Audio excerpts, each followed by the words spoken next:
책 추목에서 38번째로 읽어드리는 책은 마이클 윌리엄스 목사님이 쓰신 예수 렌즈로 성경을 어떻게 읽을 것인가입니다.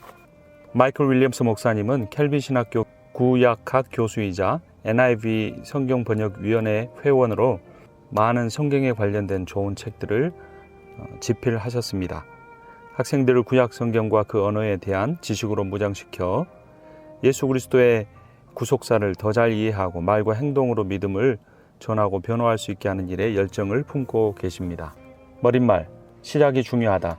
이 성경이 곧 내게 대하여 증언하는 것이니라. 요한복음 5장 39절 말씀. 신구약을 포함한 모든 성경이 예수님에 대하여 증언한다는 단순한 진리를 간과하는 사람들이 많다. 연대기와 희생제사, 건축학, 지리학, 족보 같은 상세 내용으로 화이트아웃 상태에 빠진 현대 독자들에게 구약 성경에 나오는 그리스도상은 이해하기 힘들 수도 있다. 눈보라석에서 아무리 애를 써봐도 차가 지나갈 만한 길을 내는 정도가 고작이다. 정도는 좀 덜 알지 몰라도 신약 성경을 읽을 때도 문제는 있다.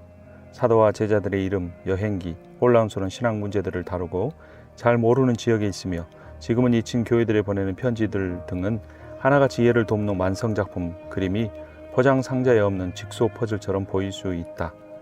이 책은 신자들이 상자에 그려진 그림을 알아볼 수 있도록 돕기 위해 집필되었는데 그 그림이 바로 예수님이다.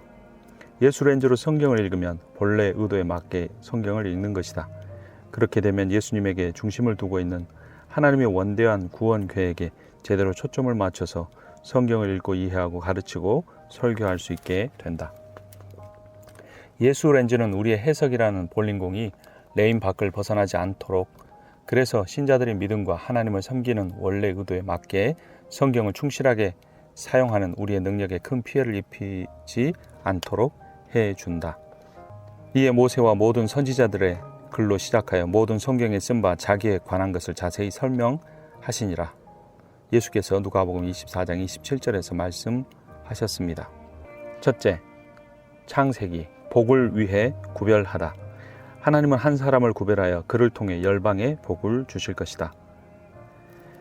천지 창조에서부터 타락 이후 이어진 수천 년의 갈등과 고난에 이르기까지 창세기에 나오는 하나님의 행동은 구별이란 한 단어로 요약할 수 있다.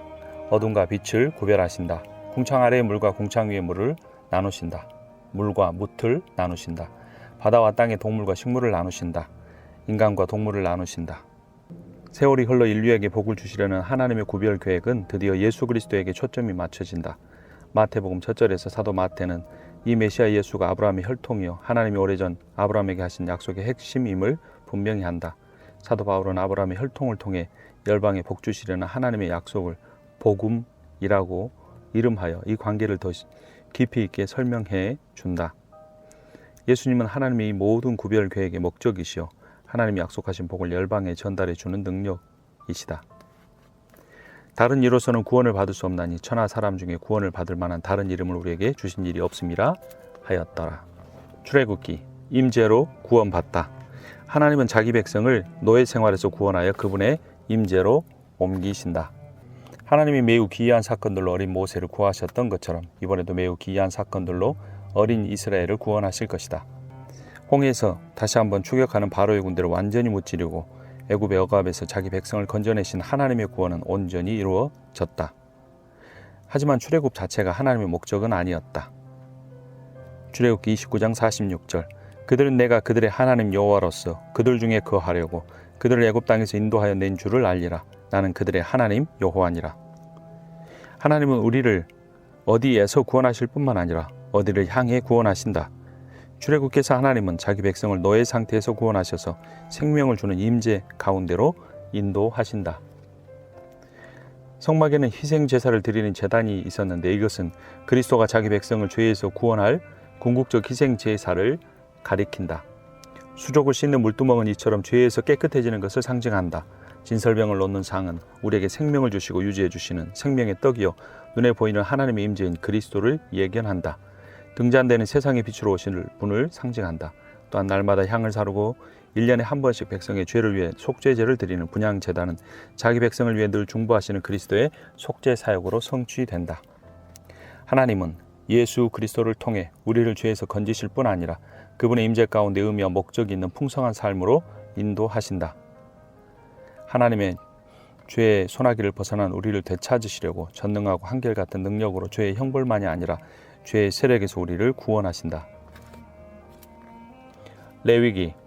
하나님은 애굽에서 종살이하던 자기 백성을 구원하셔서 자기와 교제하게 하셨는데 성막이 그 교제의 중심이었다.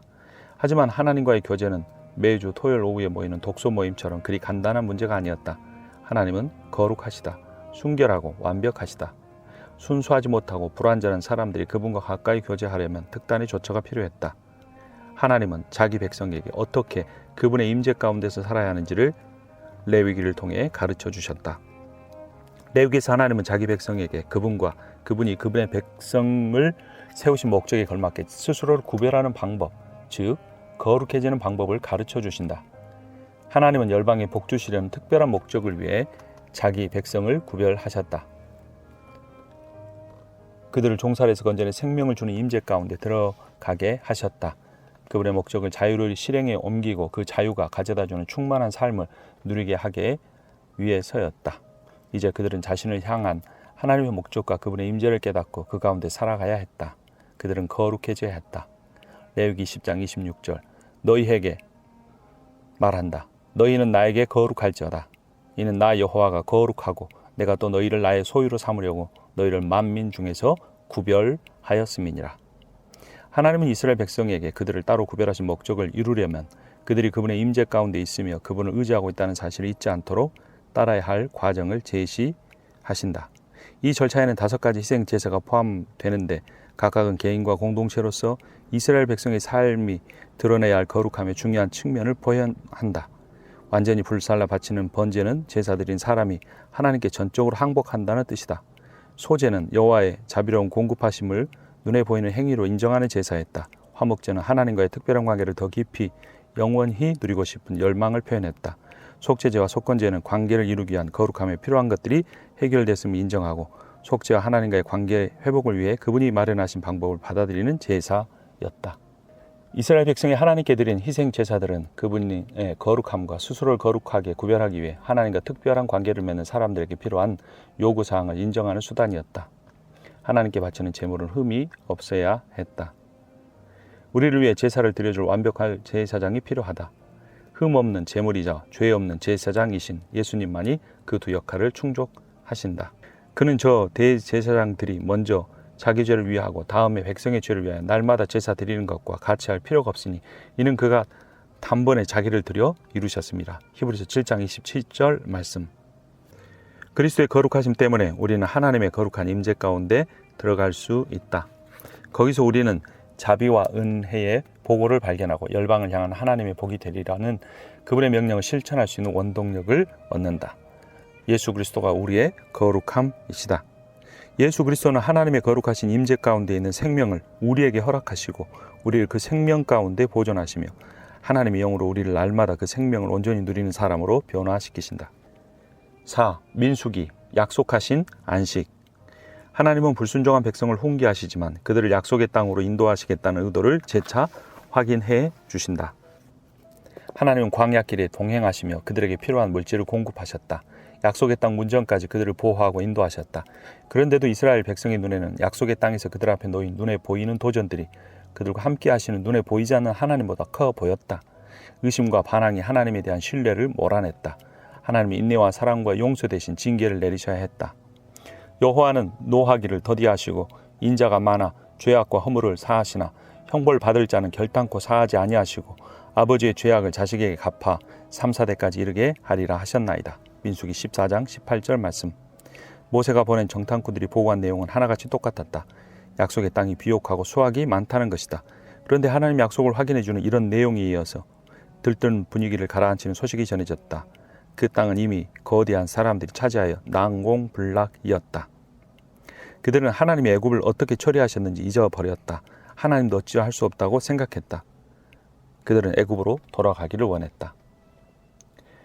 하나님은 그들이 가나안 땅을 탐지한 40일을 하루를 1년으로 계산해 40년 동안 방황해 하시고 출애굽 1세대 모두 죽게 하셨다. 만사가 형통할 때에는 순종하기가 쉽지 않다. 순종의 길에 불안과 갈등과 수고라는 구덩이가 곳곳에 도사리고 있다면 쉼터로 빠지거나 유턴을 해서 왔던 길로 돌아가고픈 유혹을 받곤 한다. 하나님이자 인간이신 예수 그리스도만이 죄를 짓지 않으시고도 벌레만도 못한 모든 인간의 불순종과 반항의 대가를 치르셨다. 신뢰할 만하고 순종하신 주님과 그분이 우리를 위해 하신 일을 믿을 때 하나님이 약속하신 안식에 들어갈 수 있는 길이 마련된다. 예수 그리스도를 통해 하나님의 거룩하심과 공의가 충족되고 우리에게 복 주시겠다는 그분의 변함없는 약속이 실현될 수 있다. 우리가 할 일은 하나님이 우리를 위해 예비하신 자비로운 공급하심을 믿고 우리를 위해 약속하고 준비하신 안식에 들어가는 것이다. 5. 신명기 가르침. 이스라엘 백성이 모래길을 걸은 40년 세월은 요즘으로 치면 손바닥 크기만한 전자계산기가 최초로 발명된 이후 아이폰 앱이 등장하기까지의 시간에 맞먹는다. 모세 인도하에 애굽을 떠난 사람들은 다들 사라지고 자녀 세대가 성장했다. 이 새로운 세대는 이제 요단강만 건너면 만날 약속의 땅을 눈앞에 두고 있다. 그런데 그 긴 세월 동안 백성의 지도자였던 모세는 무리바에서 불순종한 사건으로 그들과 함께 약속의 땅에 들어가지 못하게 되었다. 그래서 모세는 여호수아에게 지도권을 넘겨주기 전에 이 세 세대에게 마지막 당부를 전한다. 그 내용이 신명기이다. 하나님은 모세를 통해 이스라엘 제2세대가 약속의 땅에서 신실하게 살아갈 수 있는 가르침을 주신다. 신명기 10장 12절에 13절. 이스라엘아, 내 하나님 여호와께서 내게 요구하시는 것이 무엇이냐? 곧 내 하나님 여호와를 경외하며 그의 모든 도를 행하고 그를 사랑하며 마음을 다하고 뜻을 다하여 내 하나님 여호와를 섬기고 내가 오늘 내게 내 행복을 위하여 내게 명하는 여호와의 명령과 규례를 지키는 것이 아니냐?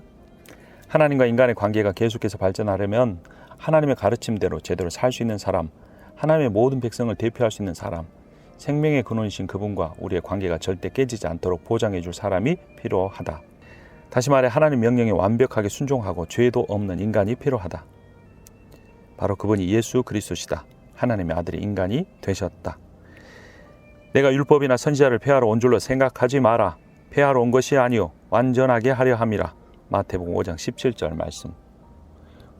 그분은 우리의 불순종 때문에 우리 대신 하나님의 심판을 받으시고 예수님이 자신을 대신하신다고 믿음으로 주장하는 사람들에게 하나님의 명령에 순종하는 사람들에게 허락하시는 그 축복을 내려주신다. 우리를 대신해 율법을 온전하게 이루신 그 하나님의 아들을 통해 이 모든 일과 복이 가능해졌다. 6. 여호수아 승리의 안식. 하나님은 여호와가 승리를 주신다는 뜻의 이름을 가진 여호수아의 인도 아래에 이스라엘 백성에게 가나안 땅을 정복하고 승리하게 해주겠다고 약속하신다. 정말로 이 모든 전투가 끝나면 하나님 백성에게 안식이 있을 것이다. 이 안식은 그분이 친히 약속하고 보정하신 승리의 안식이다. 하나님은 여호수아를 사용하셔서 그 백성을 약속의 땅에서 누리는 승리의 안식으로 인도하신다. 이와 같이 여호수아가 여호와께서 모세에게 말씀하신 그대로 그 온 땅을 정념하여 이스라엘 지파의 구분에 따라 기업으로 주매 그 땅에 전쟁이 그쳤더라. 여호수아서 11장 23절 말씀. 그 땅에 전쟁이 그친 것은 이스라엘 백성이 전쟁에 지치거나 항복하거나 나태해서가 아니다. 승리의 안식이었다. 이스라엘은 자신들을 건져내고 인도하고 승리를 주신 하나님만을 섬기기로 다시 한번 다짐했다. 이제 하나님은 그들을 죄와 죄의 영향력에서 건져내고 인도하고 승리로 이끄실 것이다. 여호수아라는 히브리 이름을 그리스식으로 하면 예수가 된다. 구약 성경에서 하나님이 그 백성을 승리의 안식으로 인도하려고 일으키신 사람이 여호수아였다. 이 역사적 현실은 새로운 여호수아이신 예수님의 행동의 구속으로 초점을 맞춘다. 이것을 너희에게 이르는 것은 너희로 내 안에서 평안을 누리게 하려 함이라. 세상에서는 너희가 환난을 당하나 담대하라. 내가 세상을 이겨노라. 요한복음 16장 33절. 7. 사사기 반역과 구출. 이스라엘 백성이 여호수아의 지도하에 약속의 땅에 들어가 승리의 안식을 누렸으면 이후로 자비로우신 하나님을 신뢰하고 의지하면서 자족하고 평화롭게 살아가리라 기대할 만하다. 그러나 여호수아가 죽자 이스라엘 백성은 이방 종교와 이방의 생활 방식에 한눈을 팔기 시작했다.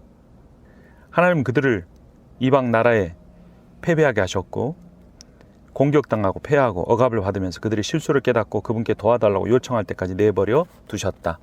그들이 잘못을 고백하고 회개할 때 하나님은 사사들을 일으키셔서 땅 길로 벗어난 백성을 그 반역의 결과에서 구출해 내셨다. 하지만 구원받으면 다시 우상을 숭배하고 죄악을 행했고 그때마다 하나님은 다시 이방 민족에게 공격당하게 하셨다. 이 일은 계속 반복되어야 했다. 그 이유는 사사기 17장 6절 말씀처럼 사람마다 왕이 없으므로 자기 소견에 오른 대로 행하였기 때문이다. 사사들은 온전하지 못했다. 때로는 그들은 비인격적이었고 자격을 갖추지 못하기도 했다. 하지만 여호와의 영이 임할 때마다 그들은 놀라운 능력으로 이스라엘을 괴롭히는 이방 민족들을 몰아냈다. 그들 모두 다 그림자이고 그들이 바라보는 실체는 바로 예수 그리스도셨다. 예수 그리스도는 우리의 진정한 영원한 사사이시다. 그분이 우리를 괴롭히는 사탄의 세력을 몰아내고 우리에게 궁극적 승리를 가져다 주신다. 우리의 구원은 예수 그리스도시다. 우리가 하나님을 잊어버리고 우리 생각에 좋을 대로 행하면 하나님과 그 백성을 대적하는 세력들에 희생되고 말 것이다. 그런 원수들에게 휘둘릴 때는 언제든 우리를 구출할 준비가 되어 있는 정의롭고 전능하신 신반자께 부탁해야 한다. 그러면 그분이 이루신 이미 얻은 승리를 우리에게 누리게 해 주실 것이다. 8. 룻기 공화함에서 풍성함으로. 룻기의 주인공인 이스라엘 여인 나오미는 남편과 두 아들을 잃어버렸다. 하지만 며느리 룻이 끝까지 남아 그녀에게 자비를 베풀어 주었다. 하나님은 룻과 보아스를 통해 나오미에게 아들과 음식을 허락하시고 그녀의 공화함을 채워주셨다. 룻기 4장 14절 15절 여인들이 나오미에게 이르되 찬송할지로다. 여호와께 손을 내게 기름 물을 자가 없게 하지 아니하셨도다. 이 아이의 이름이 이스라엘 중에 유명하게 되기를 원하노라. 이는 내 생명의 회복자이며 내 노년의 봉양자라. 곧 너를 사랑하며 일곱 아들보다 귀한 내 며느리가 낳은 자로다 하니라.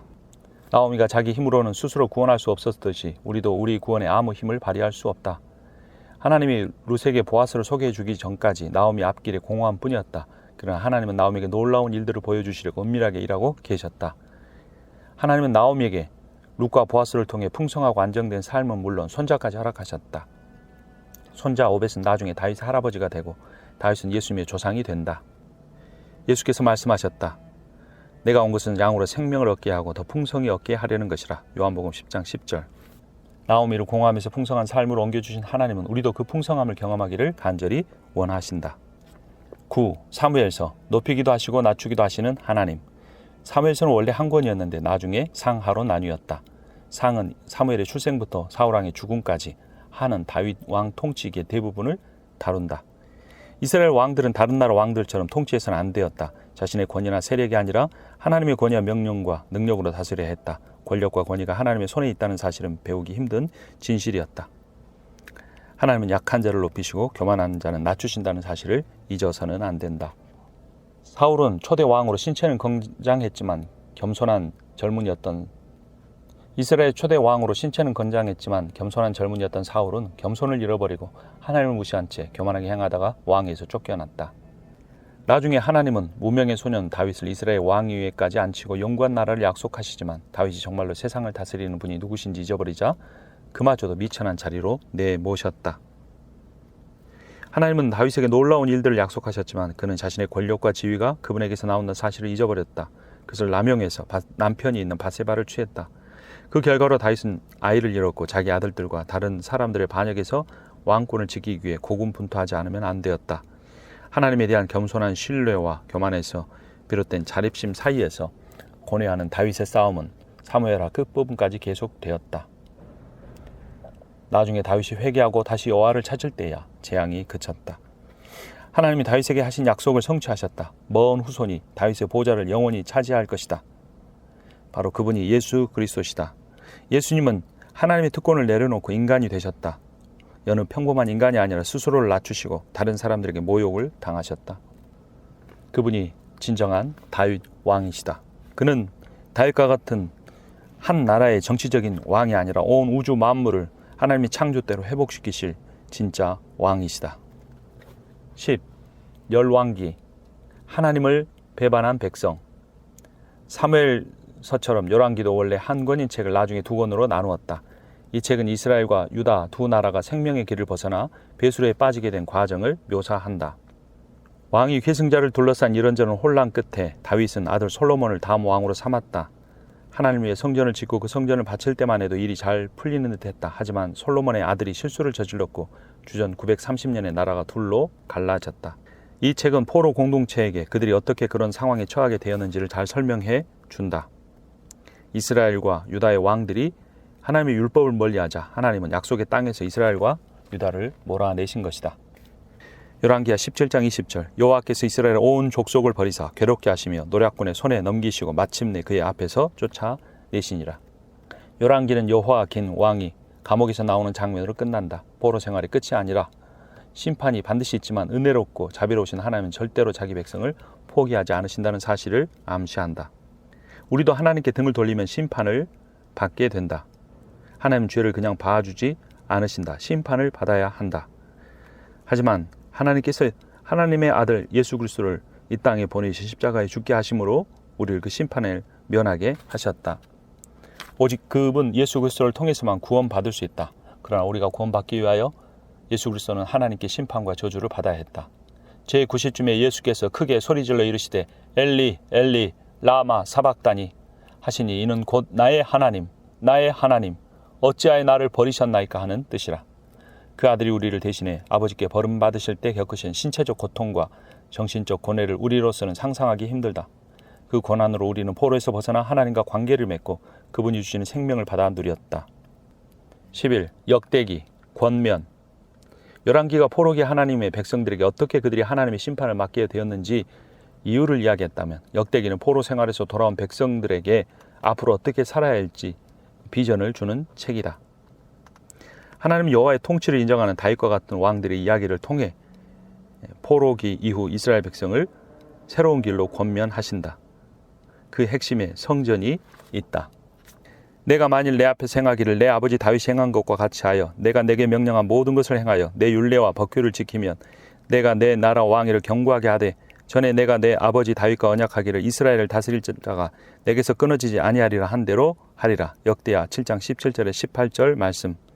다윗이 건축을 계획하고 준비하고 그 아들 솔로몬이 훌륭하게 완성한 성전은 이러한 관계를 물리적으로 보여주는 상징이다. 하나님의 임재가 이스라엘을 구원할 것이다. 권력은 부패한다. 인간은 권력과 영향력에 따라오는 유혹을 뿌리치기 힘들다. 우리는 개인의 영리를 위해 지위를 남용하는 지도자들의 이야기를 날마다 접한다. 지도자들이 법이 규정한 경계를 벗어나지 않기란 매우 힘들다. 하나님의 율법이 규정한 경계를 벗어나지 않기란 불가능하다. 그래서 하나님의 백성이 그분과 지속적인 관계를 맺을 수 있는 유일한 희망이 있다면 바로 예수 그리스도뿐이다. 울지 말라. 유대 지파의 사자 다윗의 뿌리가 이겼으니. 요한계시록 5장 5절 말씀. 예수님의 보좌는 영원하며 그분은 자기 백성을 하나님과 더 깊은 관계로 인도하신다. 우리의 다윗 왕 예수 그리스도가 언약의 요구 사항을 온전하게 지키셨고 하나님의 백성된 우리를 위해 진정한 삶을 성취하셨다. 안심하라. 우리가 하나님 나라의 신실한 시민으로 우리 왕을 따를 때 그 삶을 점점 더 경험하게 될 것이다. 12. 에스라 성전 복구. 바사가 바벨론을 무찌르자 하나님은 바사 왕 고레스의 마음을 움직이셔서 이스라엘 백성이 고향 땅으로 돌아갈 수 있도록 조서를 내리게 하셨다. 상당히 많은 사람이 고향으로 돌아가 하나님의 임재를 상징하는 성전을 재건하기 시작했다. 하나님은 포로들을 예루살렘으로 돌아오게 하시고 성전 재건을 명령하신다. 성전을 재건하고 예배가 재개되었을 때 에스라는 또 다른 귀한 자들과 함께 예루살렘에 도착한다. 성전은 다시 지었지만 그 건물이 상징하는 하나님과의 관계는 여전히 보수가 필요한 상황이었다. 너희 중에 그의 백성된 자는 다 유다 예루살렘으로 올라가서 이스라엘의 하나님 여호와의 성전을 건축하라. 그는 예루살렘에 계신 하나님이시라.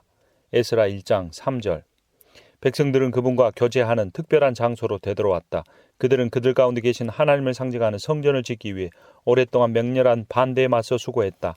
그런데 그들의 앞길을 가로막는 진짜 걸림돌은 시기심과 의심의 눈초리로 지켜보는 지역 관료들의 관료적 형식주의가 아니었다.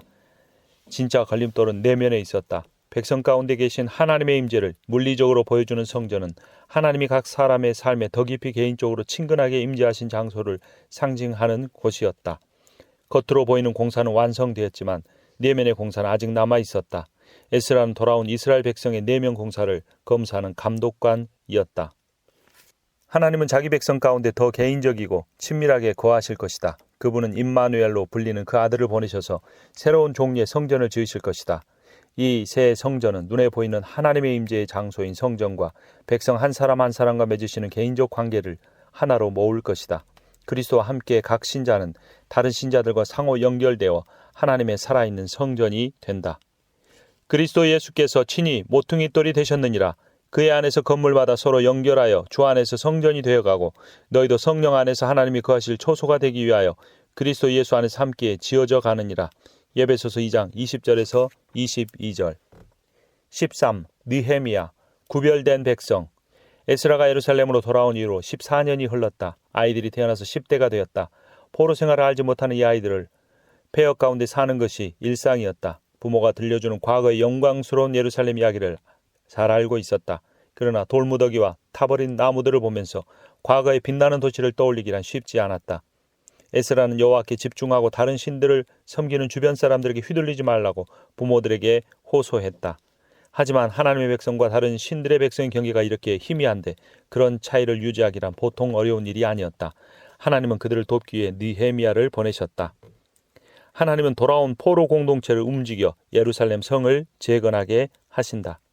느헤미야는 바사 왕 아닥사스다의 포도주를 담당하는 관료였다. 그는 예루살렘으로 돌아간 유다 사람들의 상황을 전해 들었다. 매로운 어려운 형편에다 전반적인 사기도 저하되어 있었다. 성벽은 돌무더기가 되어 있었다. 하나님의 선한 손이 움직여 바사 왕이 느헤미야의 염려를 눈치채고 그를 예루살렘으로 보내주었다. 다 하나님이 하신 일이었다. 우리가 당한 공경은 너희도 보고 있는 바라. 예루살렘이 황폐하고 성문이 불탔으니 자 예루살렘 성을 건축하여 다시 수치를 당하지 말자. 느헤미야 2장 17절. 그는 그 성벽이 상징하는 것, 즉 하나님의 백성과 하나님을 알지 못하는 사람들을 구분하는 벽이 사라진 것을 염려했다. 우리는 그들이 섬기는 신과는 다른 하나님을 섬긴다. 사람들은 예수님과 그 제자들이 보통 사람들에게서 기대하는 모습과 다르다는 것을 알았다. 그들은 같은 나라에 살고 같은 음식을 먹고 같은 옷을 입었지만 눈에 띄는 차이가 있었다. 물론 느헤미야가 경험했듯이 그런 차이는 분노와 반대를 살 때가 많다. 예수님도 그런 분노와 반대를 심하게 겪으셨다. 예수님이 재건하신 영적 성벽과 도시에 반대했던 사람들은 결국 더 이상 참지 못하고 그분은 십자가에 못 박기로 결정했다.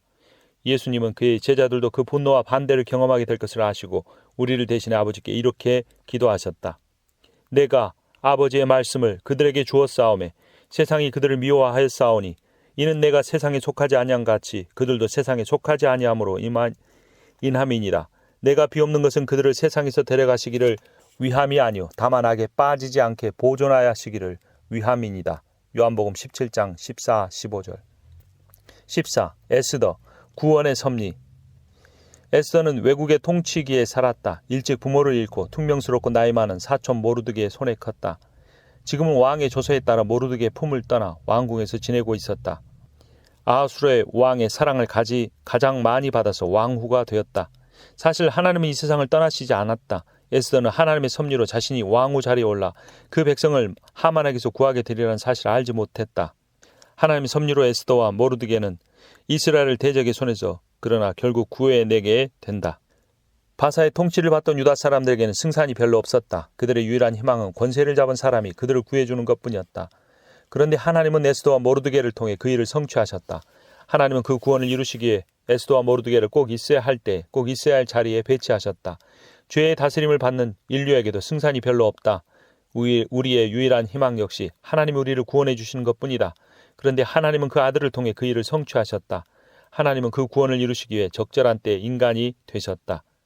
때가 참에 하나님이 그 아들을 보내사 여자에게서 나게 하시고 율법 아래 나게 하신 것은 율법 아래에 있는 자들을 속량하시고 우리로 아들의 명분을 얻게 하려 하심이라. 갈라디아서 4장 4절에서 5절 말씀. 그러므로 우리가 그리스도를 대신하여 사신이 되어 하나님이 우리를 통하여 너희를 권면하시는 것 같이 고린도서 5장 20절 말씀. 우리는 왕의 자녀가 되었다. 우리가 왕족이 된 것이 이때를 위함이 아닌지 누가 알겠는가. 15. 욥기, 하나님과 고난. 솔직한 사람이라면 가끔은 하나님의 정의에 의문이나 의심을 품을 때가 있다는 사실을 인정할 것이다. 어떻게 하나님이 이러실 수 있나 생각하게 만드는 일들이 벌어진다. 욥기는 하나님의 정의에 대한 이런 의문을 다룬다. 이를 신정론이라고 한다. 하나님의 자녀도 예외가 아닌 인간의 고통과 고난이라는 반론의 관점에서 세상에서 하나님의 정의를 논하는 신학적 개념이다. 하나님을 사랑하는 자들에게는 모든 것이 합력하여 선을 이루느니라. 세 친구가 고난을 당한 욥을 위로하러 왔지만 상황을 악화시킬 뿐이다. 민감하지 못한 그들이 욥을 뭔가 잘못해서 이 상황을 자초한 것이라고 몰아붙였기 때문이다. 하나님이 선한 사람에게 그러한 나쁜 일들을 허락하실 리 없고 따라서 욥은 절대 선한 사람이 아니라는 것이다. 우리는 예수님에게서 죄 없이 고난받는 자의 문제를 가장 극명하게 볼 수 있다. 하나님의 아들이라면 자신의 상황에 항의할 권한이 얼마든지 있지 않았겠는가. 그분처럼 죄 없는 사람은 없었다. 그분처럼 아버지와 친밀한 관계를 누린 사람도 없었다. 그런데도 그분만큼 고난받은 사람이 없었다. 예수님은 고난과 선함 사이에 필연적 연관성이 없다는 점을 분명히 보여주신다. 완벽한 사람도 고난을 받을 수 있다. 그리스도께서 단번에 죄를 위하여 죽으사 의인으로서 불의한 자를 대신하셨으니 이는 우리를 하나님 앞으로 인도하려 하심이라. 베드로전서 3장 18절. 그리스도는 하나님의 구원 목적을 성취하시면서 의롭게 고난받는 자의 궁극적 모범을 우리에게 보여주셨다. 16. 시편, 애통과 찬양. 시편은 관계에 대한 책이다.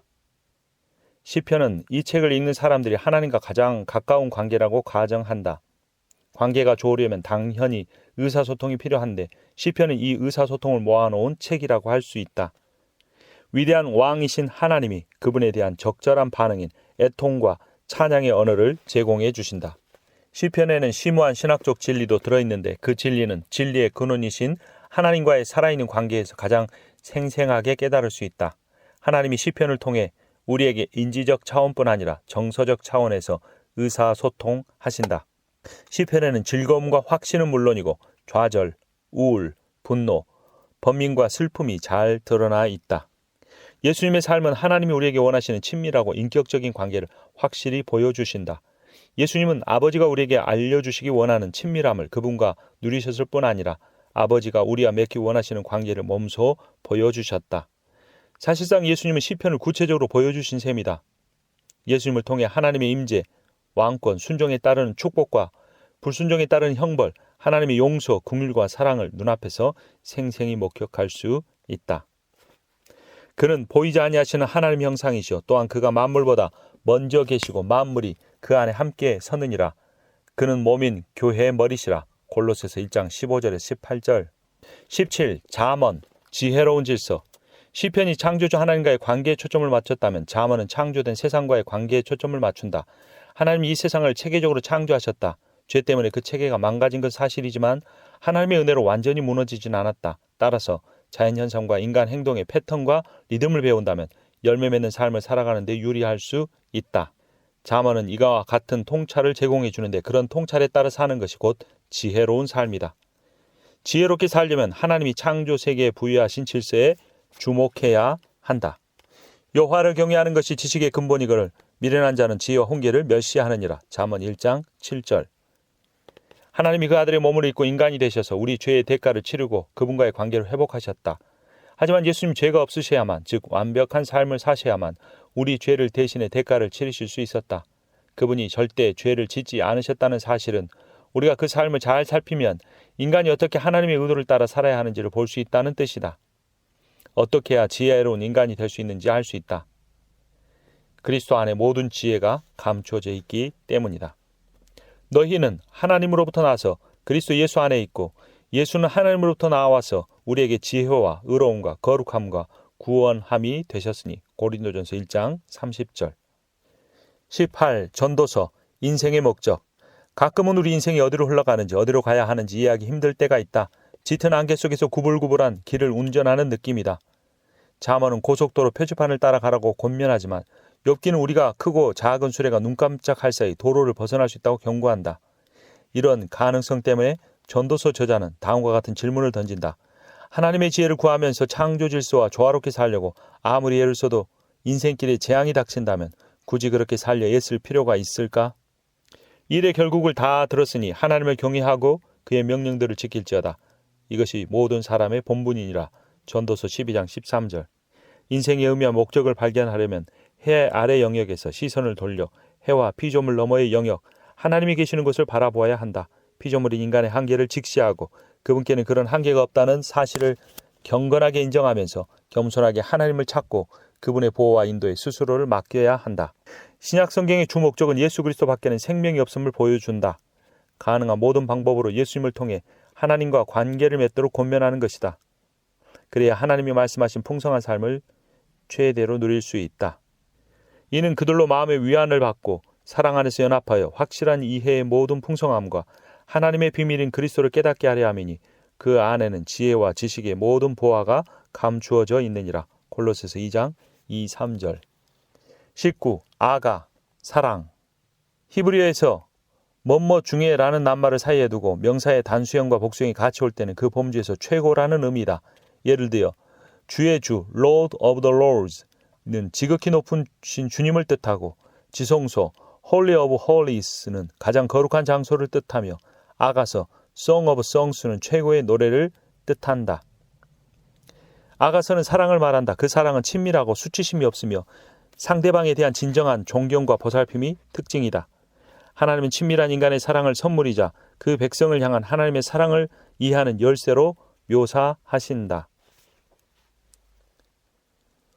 예수님은 이런 사랑을 몸소 보여주셨다. 하나님은 우리를 향한 지극한 사랑으로 가장 큰 희생을 마다하지 않고 그 아들을 주셨다. 우리가 아직 죄인 되었을 때 그리스도께서 우리를 위하여 죽으심으로 하나님께서 우리에 대한 자기의 사랑을 확증하셨느니라. 로마서 5장 8절. 새 계명을 너희에게 주노니 서로 사랑하라. 내가 너희를 사랑한 것 같이 너희도 서로 사랑하라. 너희가 서로 사랑하면 이로써 모든 사람이 너희가 내 제자인 줄 알리라. 우리는 사랑하는 사람을 닮아간다. 하나님을 사랑하면 하나님을 닮게 되고 그 사랑으로 이웃을 사랑하게 된다. 20. 이사야. 하나님의 임재. 이사야는 결혼해서 자녀까지 둔 사람이었다. 교육을 많이 받았고 왕족과도 왕래하는 사이였다. 그의 부모는 아들이 커서 상류 사회의 안락한 삶을 누릴 것이라고 기대했다. 하지만 하나님의 계획은 달랐다. 그분은 격동의 시기에 이사야를 별 보람도 없는 지난한 예언 사역으로 부르셨다. 하나님을 배반한 그 백성들에게 심판이 다가오고 있었다. 이사야와 유다는 주전 722년에 잔인한 아수르 군대의 침략으로 북이스라엘이 정복당하고 쫓겨난 사건을 목도했다. 그때 이사야에게 그리 멀지 않은 미래에 임할 음울한 운명을 보여주셨다. 바벨론이 일어나 유다도 무너뜨리는 환상이었다. 이스라엘의 거룩한 이는 그 백성에게 그들 가운데 계신 하나님께 합당하게 반응하라고 요구하신다. 이스라엘 백성과 유다가 우상 숭배와 죄악으로 인해 멸망할 수밖에 없게 되었다. 이사야는 예언의 시각적 요소로 한 소년을 지목한다. 그 소년의 이름은 임마누엘, 하나님이 우리와 함께 계신다는 뜻이었다. 하나님은 늘 자기 백성과 함께 계셔서 그들을 인도하고 가르치고 보살펴 주신다. 그런데 그 백성에게 더 가까이 다가가려 하신다. 그 사람들과 같이 되시려는 것이다. 복음서 저자 마태는 예수님에 대한 이사야의 예언을 다음과 같이 인용한다. 보라, 처녀가 잉태하여 아들을 낳을 것이요 그의 이름은 임마누엘이라 하리라 하셨으니 이를 번역한즉 하나님이 우리와 함께 계시다 함이라. 하나님은 이사야와 많은 선지자를 통해 이스라엘과 남유다의 멸망을 예언하셨지만 그 멸망 후에 회복을 약속하셨고 그 이름은 임마누엘이며 바로 예수 그리스도를 통하여 이 예언이 성취되었다. 21. 예레미야 새 언약. 이사야 시대 이후로 남왕국 유다의 상황은 훨씬 악화되었다. 요시야의 대대적인 계획은 잠시뿐이었고 그의 아들과 손자들은 금세 윤리적 부패로 돌아섰다. 예레미야는 하나님의 음성을 듣지 않으려는 유다 백성에게 그 음성을 전달하라는 부르심을 받았지만 그가 그 부르심을 거절한 것은 어쩌면 당연한 일이다. 하나님의 백성은 그분과의 언약도 그분과의 특별한 관계도 길을 쓰고 거부했기 때문이다. 그들이 하나님과의 관계를 뿌리치고 있는 마당에 어떻게 하나님이 그 관계를 상징하는 그 땅에 그들을 남겨두실 수 있겠는가? 하나님은 예레미야를 통해 그곳에서 자기 백성과 또 다른 관계를 세우시겠다고 약속하신다. 내가 나의 법을 그들의 속에 두며 그들의 마음에 기록하여 나는 그들의 하나님이 되고 그들은 내 백성이 될 것이라. 여호와의 말씀이니라. 예레미야서 31장 33절. 새 언약이라는 하나님의 약속에는 온갖 종류의 현실적, 신학적 문제가 걸려있다. 첫째, 하나님은 어떻게 이 일을 하실 것인가?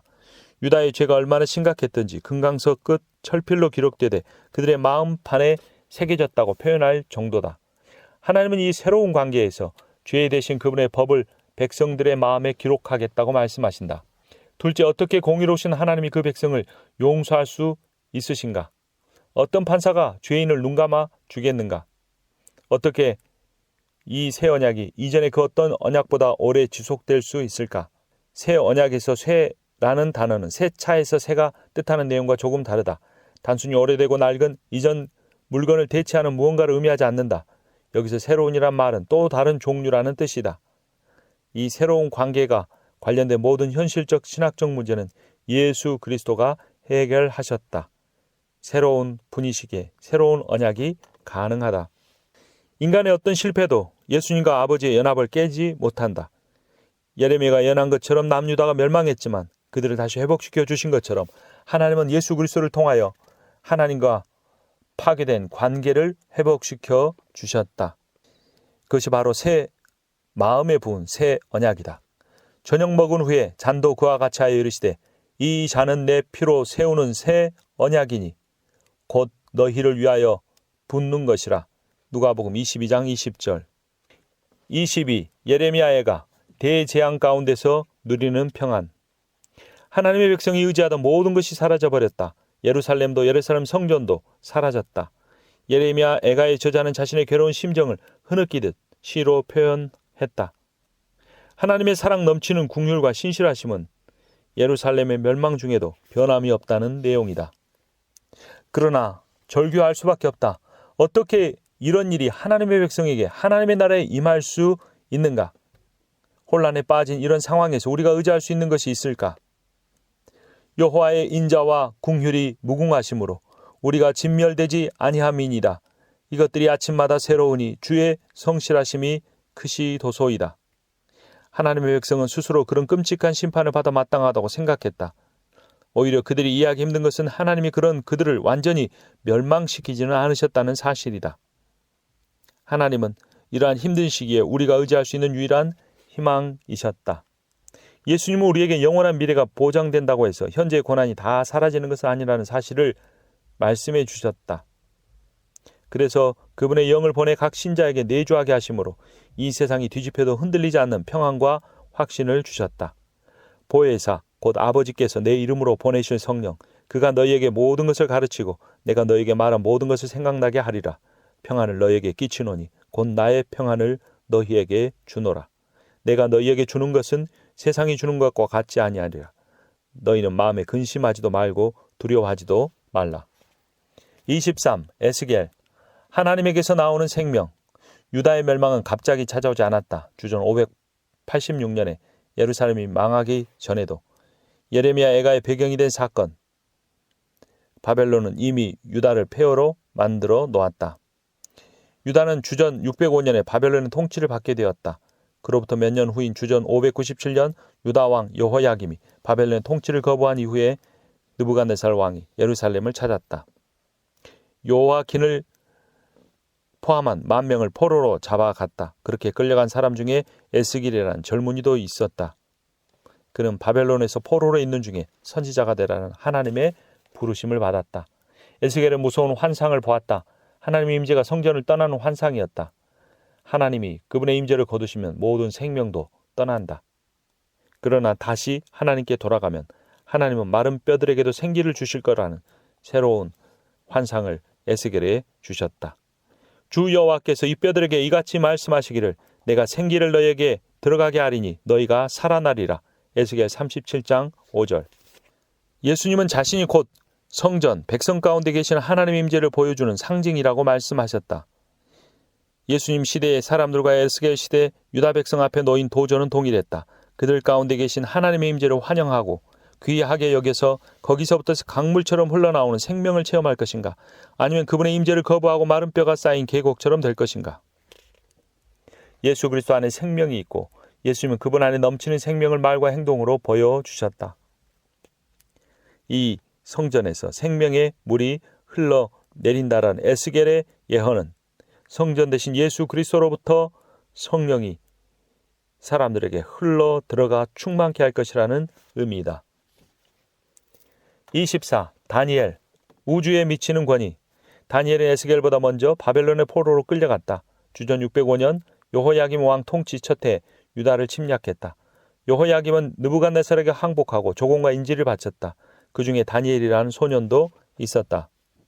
포로 신세로 왕을 모시게 된 다니엘의 세 친구는 하나님이 인간 통치자보다 우월하심을 보여주는 일에 가장 먼저 쓰임을 받았다. 금신상에 절하라는 명령을 거부하고 하나님께만 순종하기로 했다는 이유로 결박당하여 풀무불에 던져졌다. 그러나 그들 가운데 또 한 분이 계셨고 그들은 옷깃 하나도 타지 않은 채로 나올 수 있었다. 그때 그들을 풀무불에 던지라고 명령했던 느부갓네살 왕은 하나님을 찬양한다. 영원부터 영원까지 하나님의 이름을 찬송할 것은 지혜와 능력이 그에게 있음이로다. 그는 때와 계절을 바꾸시며 왕들을 패하시고 왕들을 세우시며 지혜자에게 지혜를 주시고 총명한 자에게 지식을 주시는도다. 다니엘 2장 21절. 예수님의 가르침과 죄사하심, 축사와 치유에서 그분의 신적 권위를 확실히 보여주셨다. 자연의 신적 권위를 행사하시자 바람과 바다도 그분께 순종했다. 예수님은 죽은 자들 가운데서 부활하셔 죽음마저 다스리셨다. 예수님께서는 하늘과 땅의 만물을 다스린 신적 권위를 갖고 계셨다. 그분은 아버지가 주신 이 권위를 지금도 행사하고 계신다. 25. 호세아, 신실하신 하나님. 호세아는 북왕국 이스라엘이 주전 722년에 아수르 제국에 멸망하기 전에 예언 활동을 한 마지막 선지자였다. 주전 750년부터 시작된 지난하고 실망스러운 사역 기간에 그는 이스라엘이 30년간 6차례나 왕을 갈아치우는 모습을 목격했다. 그들 중 대다수는 이전 왕을 암살하고 권력을 잡았다. 확실히 이스라엘은 쇠퇴하고 있었다. 그들은 하나님을 등지고 그분이 주시는 생명의 임재를 마다했다. 이스라엘 사회는 안에서부터 부패하고 있었고 밖으로는 외세에 시달렸다. 그때 호세아는 통속 드라마의 여주인공보다 부정한 여인과 결혼해야만 했다. 그리고 자신을 떠나 다른 남자에게 간 자신의 아내를 선지자 호세아는 다시 데려와 사랑해야만 했다. 이는 신실하신 하나님이 부정한 백성들을 끝까지 붙들고 상대하신다는 의미이다. 하나님은 하나님의 백성을 사랑하신다. 너는 가서 음란한 여자를 맞이하여 음란한 자식들을 낳아라. 이 나라가 여호와를 떠나 크게 음란함이니라. 호세아 1장 2절. 예수님은 하나님이시기에 그분이 우리를 위해 베푸신 자기를 주는 희생적인 사랑은 하나님의 사랑을 반영한다. 예수님은 또한 인간이시기에 그분이 하나님을 위해 베푸신 자기를 주는 희생적인 사랑은 그분을 자신의 대표자로 주장하는 모든 인류의 사랑을 반영한다. 호세아가 부정한 아내 고멜을 사랑했듯이 예수 그리스도는 죄인인 우리를 사랑하시되 끝까지 사랑하신다. 26. 요엘, 여호와의 날. 요엘은 극심한 가뭄과 메뚜기가 창궐한 기간에 사역했다. 하나님의 백성은 자신들이 얼마나 부패했는지를 생각지도 않고 하나님이 자기들을 축복하는 게 당연하다고 여겼다. 죽음과 멸망에서 그들을 보호하는 장벽이 무너지면서 생명의 적들이 쳐들어올 수 있었다. 요엘서에서는 이런 현상을 여호와의 날이라고 부른다. 그날의 백성들은 하나님을 배신한 결과와 구원의 필요성을 느끼게 될 것이다. 다가오는 여호와의 날에는 먼저 심판이 있고 나서 회복이 있게 될 것이다. 사도 베드로는 예수님이 부활하고 승천하신 이후 오순절에 요엘의 예언을 이용하면서 예수님의 십자가 죽음이 우리가 맞은 여호와의 날이었다고 표현했다. 죄 없으신 우리의 대표자가 우리를 대신하여 우리 불순종에 대한 하나님의 심판을 겪으셨다.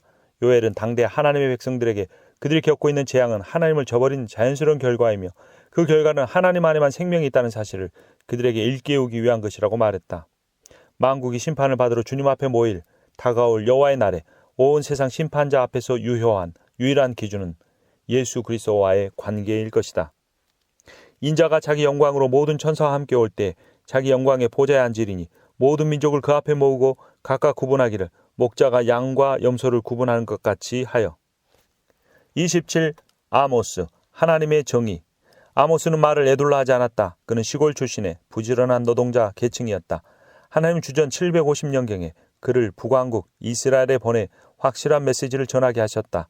하나님 백성들은 호시절을 누리고 있었다. 경제는 호황에다 국가도 안정되고 국민은 편안했다. 그러나 그분과의 관계는 형식적이고 기계적으로 변해버렸다. 하나님이 사랑과 긍휼로 그들에게 해주신 일들을 다 잊어버렸다. 그러므로 하나님은 사회적 불의를 행하는 백성들을 심판하신다. 이스라엘에는 부패와 사치, 부도덕과 가난한 사람에 대한 억압이 만연했다. 이러한 모습은 하나님에 대한 잘못된 메시지를 전달하고 사자는 분노로 울부짖고 있었다. 하나님은 종교적 실체와 전혀 상관없는 그들의 종교적 형식에 관심이 없으셨다.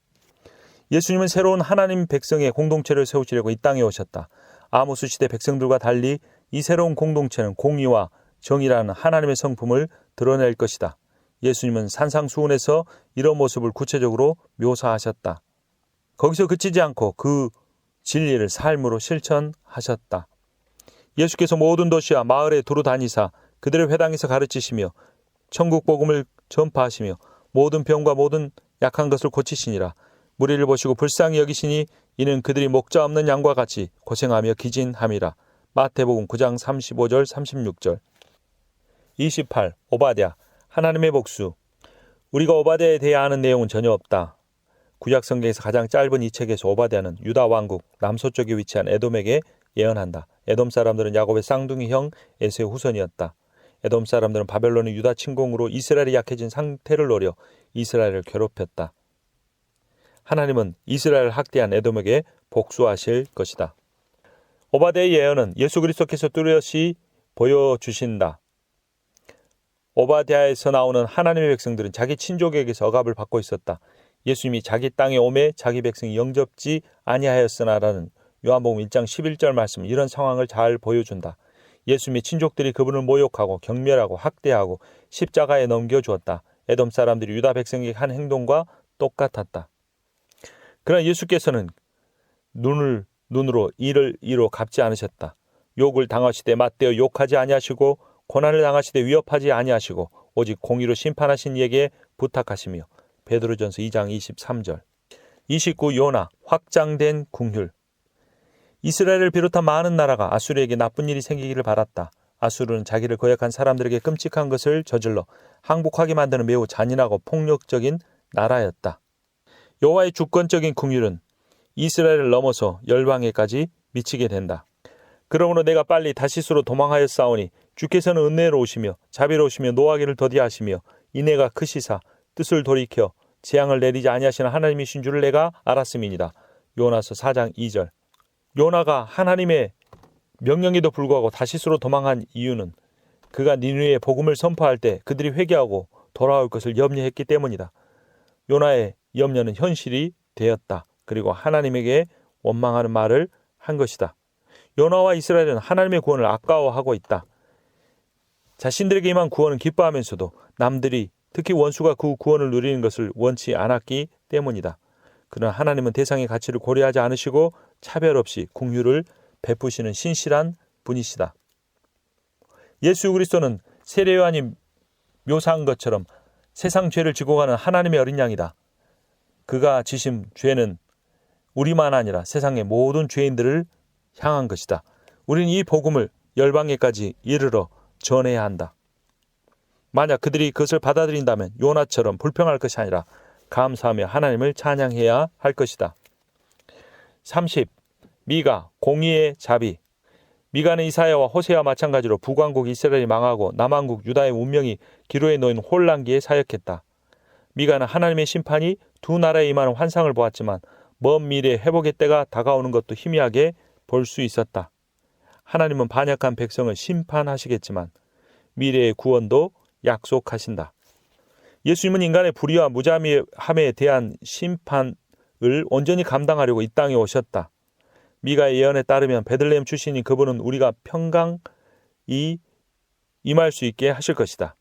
그러나 인간의 나라와 달리 이 통치자가 다스리는 곳에는 공의와 자비도 넘칠 것이다. 그리스도께서 단번에 죄를 위하여 죽으사 의인으로서 불의한 자를 대신하셨으니 이는 우리를 하나님 앞으로 인도하려 하심이라. 베드로전서 3장 18절.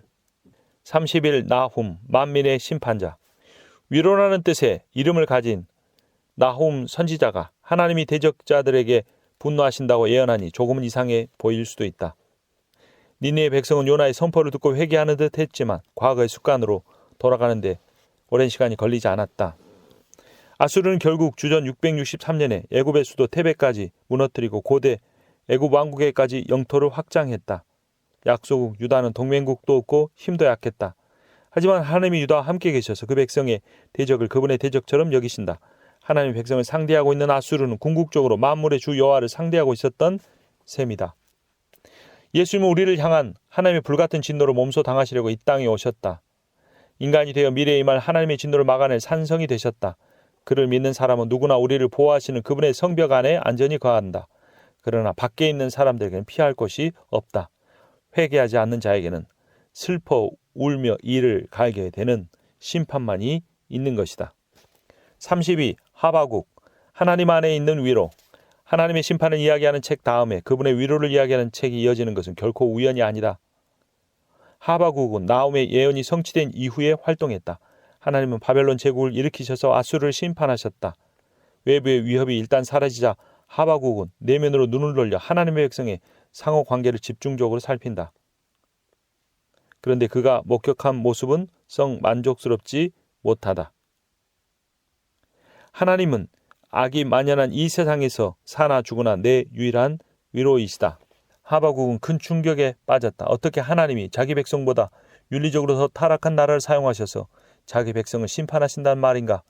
하나님은 바벨론은 정한 때가 되면 그에 합당한 심판을 받게 될 것이라며 하바국을 안심시키신다. 주 여호와는 나의 힘이시라. 나의 발을 사슴과 같게 하사 나를 나의 높은 곳으로 다니게 하시리로다. 하바국 3장 19절.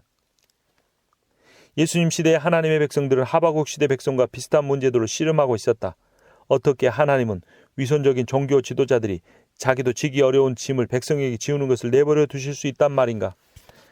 어떻게 하나님이 로마 같은 이방 나라가 하나님의 택한 백성을 다스리게 내버려 두실 수가 있는가?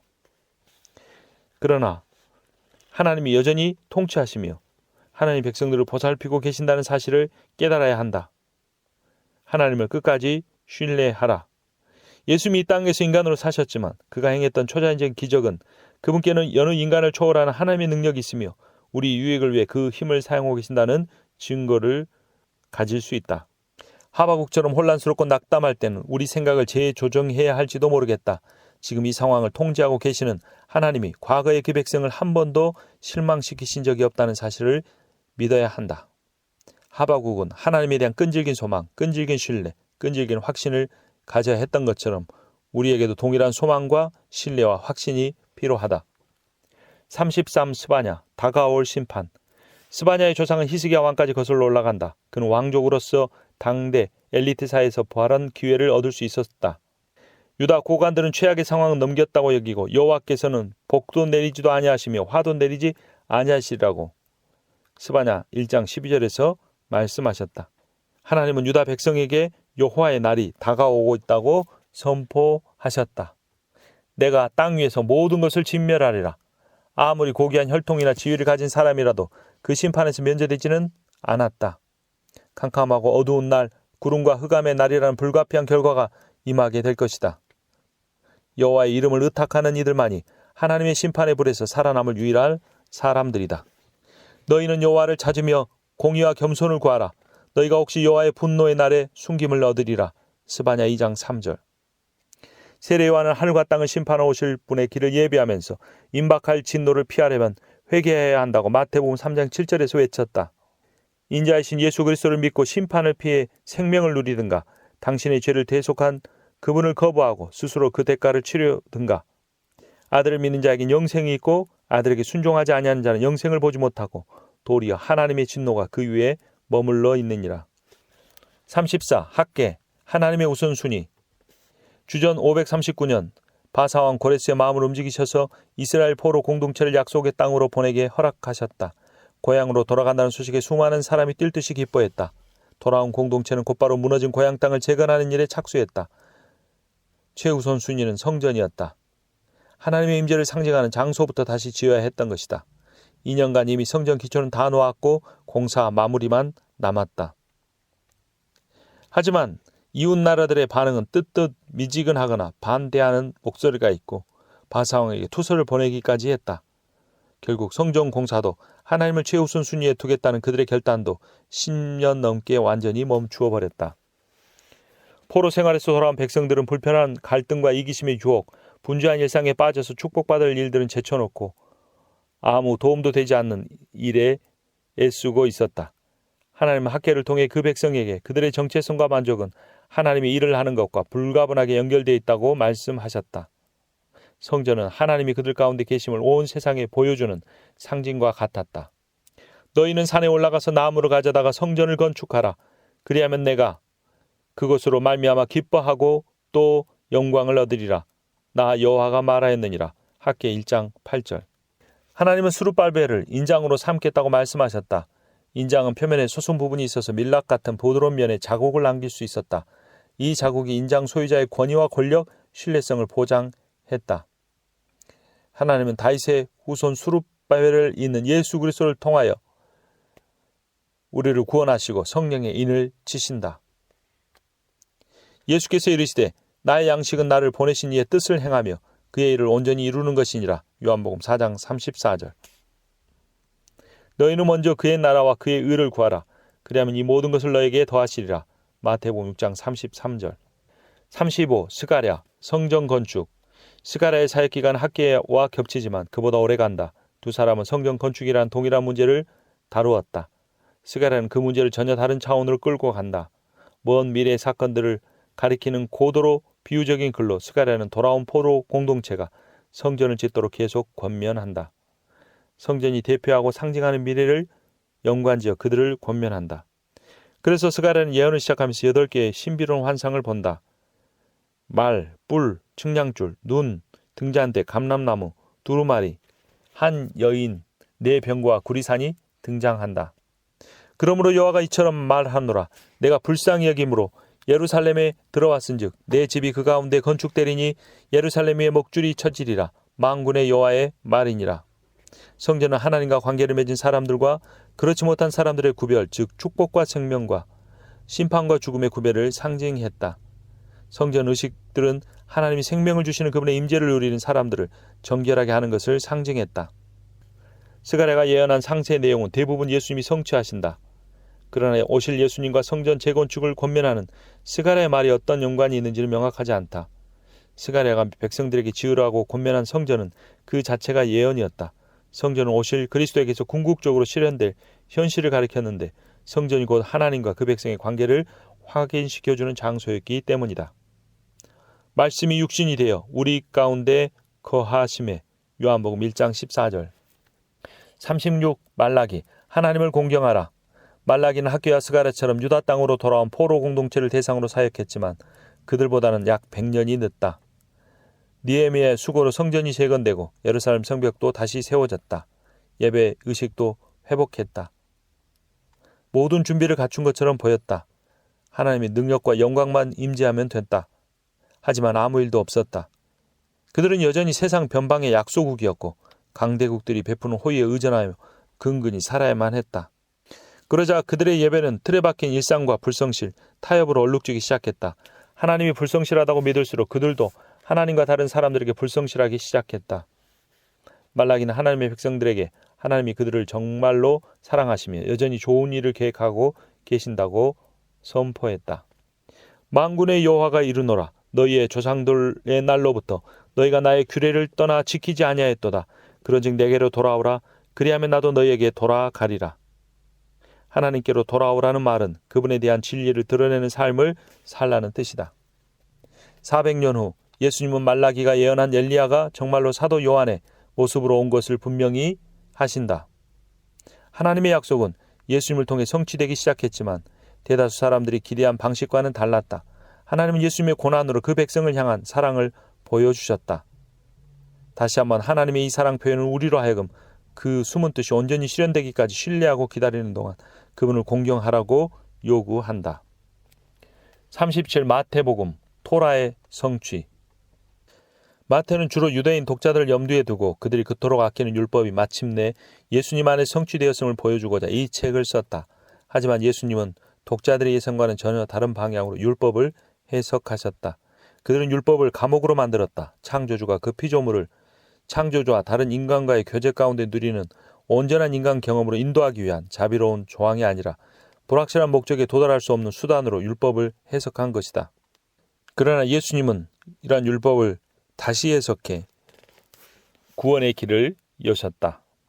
임마누엘로 오신 예수 그리스도는 결국 임마누엘로서 떠나신다. 하늘과 땅의 모든 권세를 내게 주셨으니 그러므로 너희는 가서 모든 족속을 제자로 삼아 아버지와 아들과 성령의 이름으로 세례를 베풀고 내가 너희에게 분부한 모든 것을 가르쳐 지키게 하라. 볼지어다 내가 세상 끝날까지 너희와 항상 함께 있으리라. 마태복음 1절에서부터 시작하여 중간중간 계속해서 마태는 예수님을 메시아나 그리스도로 묘사한다. 이 이름은 예수님께 신적 권위가 있고 그분이 하나님의 구속사역을 위임받았다는 사실을 의미한다. 마태는 자신만의 독특한 관점으로 복음을 제시하면서 메시아이자 교사인 예수님의 이중 역할에 초점을 맞춘다. 너희의 지도자는 한 분이시니 곧 그리스도시니라. 마태는 신약성경 책 중에서 구약성경을 가장 많이 인용했다. 구약에 기록된 예언이 예수님의 삶과 사역을 통해 많이 거의 성취되었다는 의미이다. 내가 율법이나 선지자를 폐하러 온 줄로 생각하지 말라. 폐하러 온 것이 아니요 완전하게 하려 함이라. 마태복음 5장 17절. 율법의 의도는 생명을 막는 담장이 아니라 죽음을 막는 담장이 되는 것이다.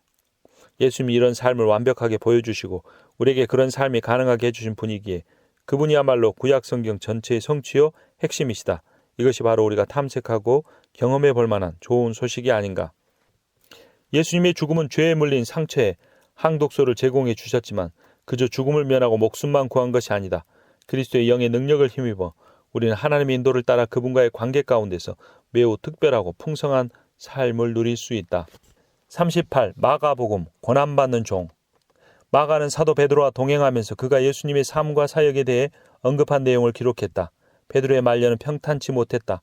전통에 따르면 그는 로마에서 십자가형을 당했다. 마가가 글을 쓰고 있는 대상이 로마의 그리스도인들도 비슷한 형편이었다. 혹독한 박해를 받았다. 예수님을 따르는 사람들도 그분처럼 고난을 당연히 여겨야 한다고 당시 신자들은 생각했다. 예수님은 고난받는 인자시다. 우리도 그분을 따라가야 한다. 네로 황제는 그리스도인들을 희생양 삼아 자신의 무능한 리더십에 대한 대중의 불만을 무마하려 했다. 그러나 하나님의 아들처럼 된다는 것은 그 어떤 희생을 치르더라도 그분처럼 기꺼이 다른 사람을 섬기는 자세를 뜻하는 것이다. 고난 중에서도 우리는 주님처럼 살아야 한다. 인자가 온 것은 섬김을 받으려 함이 아니라 도리어 섬기려 하고 자기 목숨을 많은 사람의 대속물로 주려 함이니라. 마가복음 10장 45절. 주님이 구속사역 과정에서 고난을 받으셨다면 그 사역에 참여하라고 부름을 받은 사람들도 당연히 고난을 받아야 한다.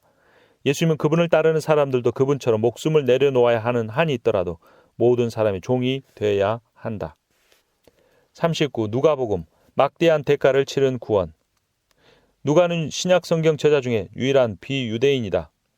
누가는 의사이기 때문에 예수님의 삶과 사역에 대한 그의 독특한 관점은 죄 문제에 대한 진단, 죄를 치료하는 처방, 죄라는 악성 종양에서 구조된 사람들의 예후 등을 포함한다. 누가는 예수님을 죄의 전염병에 걸린 사람들을 구원할 수 있는 유일한 해결책을 가진 위대한 의사로 제시한다. 인자는 잃어버린 자를 찾아 구원하러 오셨다. 예수님의 모습으로 하나님께서 자기 백성을 돌보셨다. 예수님이 치료 과정에서 가장 먼저 해야 할 일은 병에 걸린 사람들이 자신이 치료가 필요한 환자임을 깨닫게 하시는 것이었다. 죄는 인류 전체를 침범했다. 이 조직적인 감염에 효과적으로 맞서 싸우려면 인류 전체를 대표하는 죄 없는 사람이 필요하다. 그분이 바로 예수 그리스도이시다. 그분은 우리를 찾아 구원하시고 죄는 찾아서 박멸하신다. 그 대가로 그분의 몸과 피를 내놓아야 했다. 이것은 너희를 위하여 주는 내 몸이라. 이 잔은 내 피로 세우는 새 언약이니 곧 너희를 위하여 붓는 것이라. 아직도 죄의 헛된 영향력 아래에 있는 사람들에게 그리스도 안에 있는 새 생명의 복음을 전파하자. 또한 우리도 그렇게 살자. 이를 위해 주님과 같은 큰 대가를 치르는 한이 있더라도 말이다. 40. 요한복음 하나님과의 연합. 요한복음은 훨씬 관계적이다. 야곱의 형제이자 세대배의 아들인 요한은 마태, 마가, 누가와는 다른 관점에서 요한복음을 기록했다. 요한은 처음으로 예수님을 따른 두 제자 중에 한 사람이면서 그분이 십자가에 돌아가실 때까지 끝까지 현장에 남아있던 유일한 제자다. 말씀이신 예수님은 하나님이시다. 너희로 예수께서 하나님의 아들 그리스도이심을 믿게 하려 하며 또 너희로 믿고 그 이름에 힘입어 생명을 얻게 하려 함이라. 예수님이 영생을 주시는 분이심을 믿기 전에 그분이 그 일을 할 수 있는 유일한 분이심을 먼저 믿어야 한다. 그분이 하나님이심을 믿어야 한다. 예수님의 죽음과 부활, 약속하신 성령이 어떻게 우리로 하여금 그분과의 교제 가운데 생명을 누리게 하는지 설명한다. 태초에 말씀이 계시니라. 이 말씀이 하나님과 함께 계셨으니 이 말씀은 곧 하나님이시라. 예수님과 아버지는 하나이다. 예수님은 하나님인 동시에 사람이시다. 예수님은 하나님과의 친밀한 관계 속에 사셨다. 우리도 서로 이러한 사귐을 가져야 한다. 이것이 요한이 그의 복음에서 강조하는 연합이요, 사랑이요, 구원이다. 우린 예수 그리스도를 통해 아버지와 하나 된다. 그 연합은 생명을 창조하는 강력한 힘을 지니고 있다. 그 생명이 우리에게서 다른 사람에게 흘러간다. 나를 믿는 자는 성경의 이름과 같이 그 배에서 생수의 강이 흘러나오리라. 그리고 그들의 가지에는 열매가 많이 맺힌다. 40일 사도행전 증인. 누가는 사도행전에서 부활하신 예수님이 승천하신 이후부터 사도 바울이 로마에서 투옥되기까지 약 30년의 시기를 다룬다. 초대교회 역사에서 이 시기는 정말 위험한 때였다. 신자들을 학대당하고 체포되고 투옥되어 사슬에 묶여 매를 맞고 신문을 받고 돌에 맞아 죽기까지도 했다.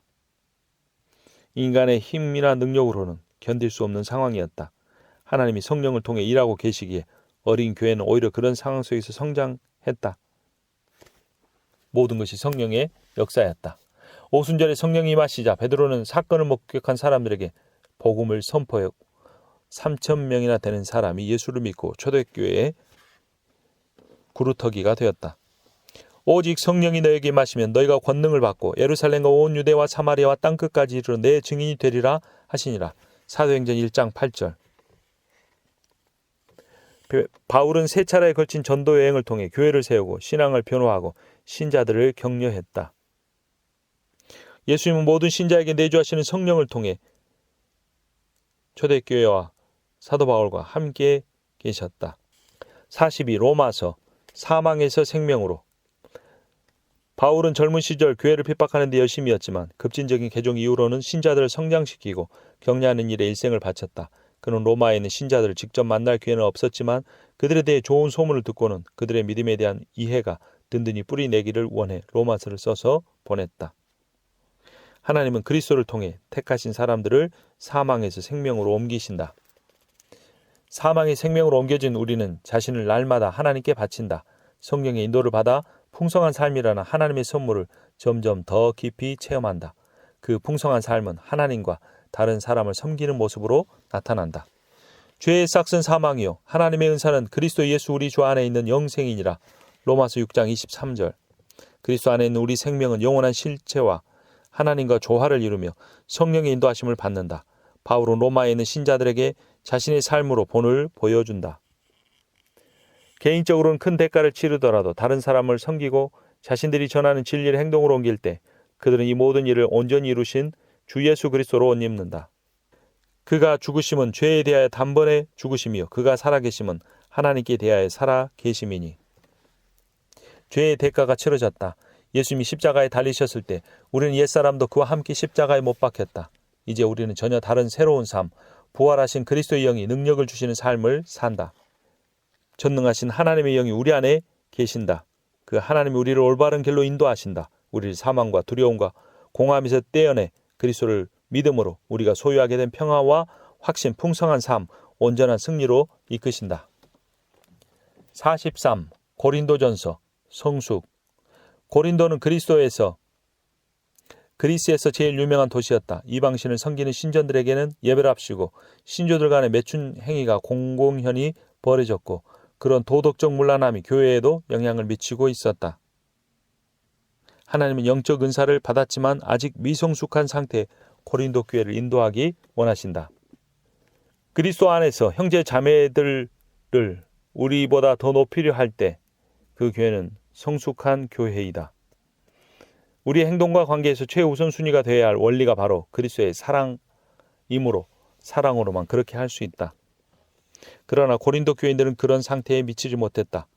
너희는 아직도 육신에 속한 자로다. 너희 가운데 시기와 분쟁이 있으니 어찌 육신에 속하여 사람을 따라 행함이 아니리요. 고린도전서 3장 3절. 고린도 신자들은 미성숙했다. 온 세상이 자기를 중심으로 돌아가고 자신의 욕구가 충족되지 않으면 발로 차고 소리를 지르는 어린아이처럼 이기적이었다. 그리스도 안에 하나됨 대신 분열이 발견되었다. 자기 자신에게만 몰두해 있었기 때문이다. 영적 은사를 통하여 그리스도의 몸을 세우기보다는 자기들이 높아지려고 했다. 타자 중심적이 아니라 자기 중심적이었다. 바울은 고린도전서를 통해 스스로에 대한 관심에서 눈을 돌려 그리스도를 바라보게 한다. 44. 고린도후서 자기희생. 바울이 고린도전서를 쓰고 나서 1년이 채 되지 않았다. 그 사이 바울은 고린도 교회를 잠시 방문했고 그들에게 준엄한 경고 편지를 써보냈다.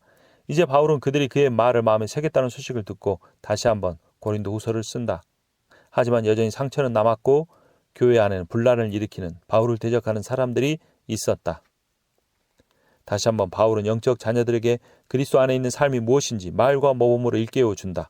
그리스도 안에 거하는 삶은 우리 주님처럼 자기를 확장하여 다른 사람들을 섬기는 삶이다. 우리는 그럴 능력이 없지만 하나님이 그 능력을 주신다. 하나님은 바울에게 고린도 교회가 후하게 베풀도록 격려하면서 그의 사도적 권위를 설명하고 주장하라고 명령하신다.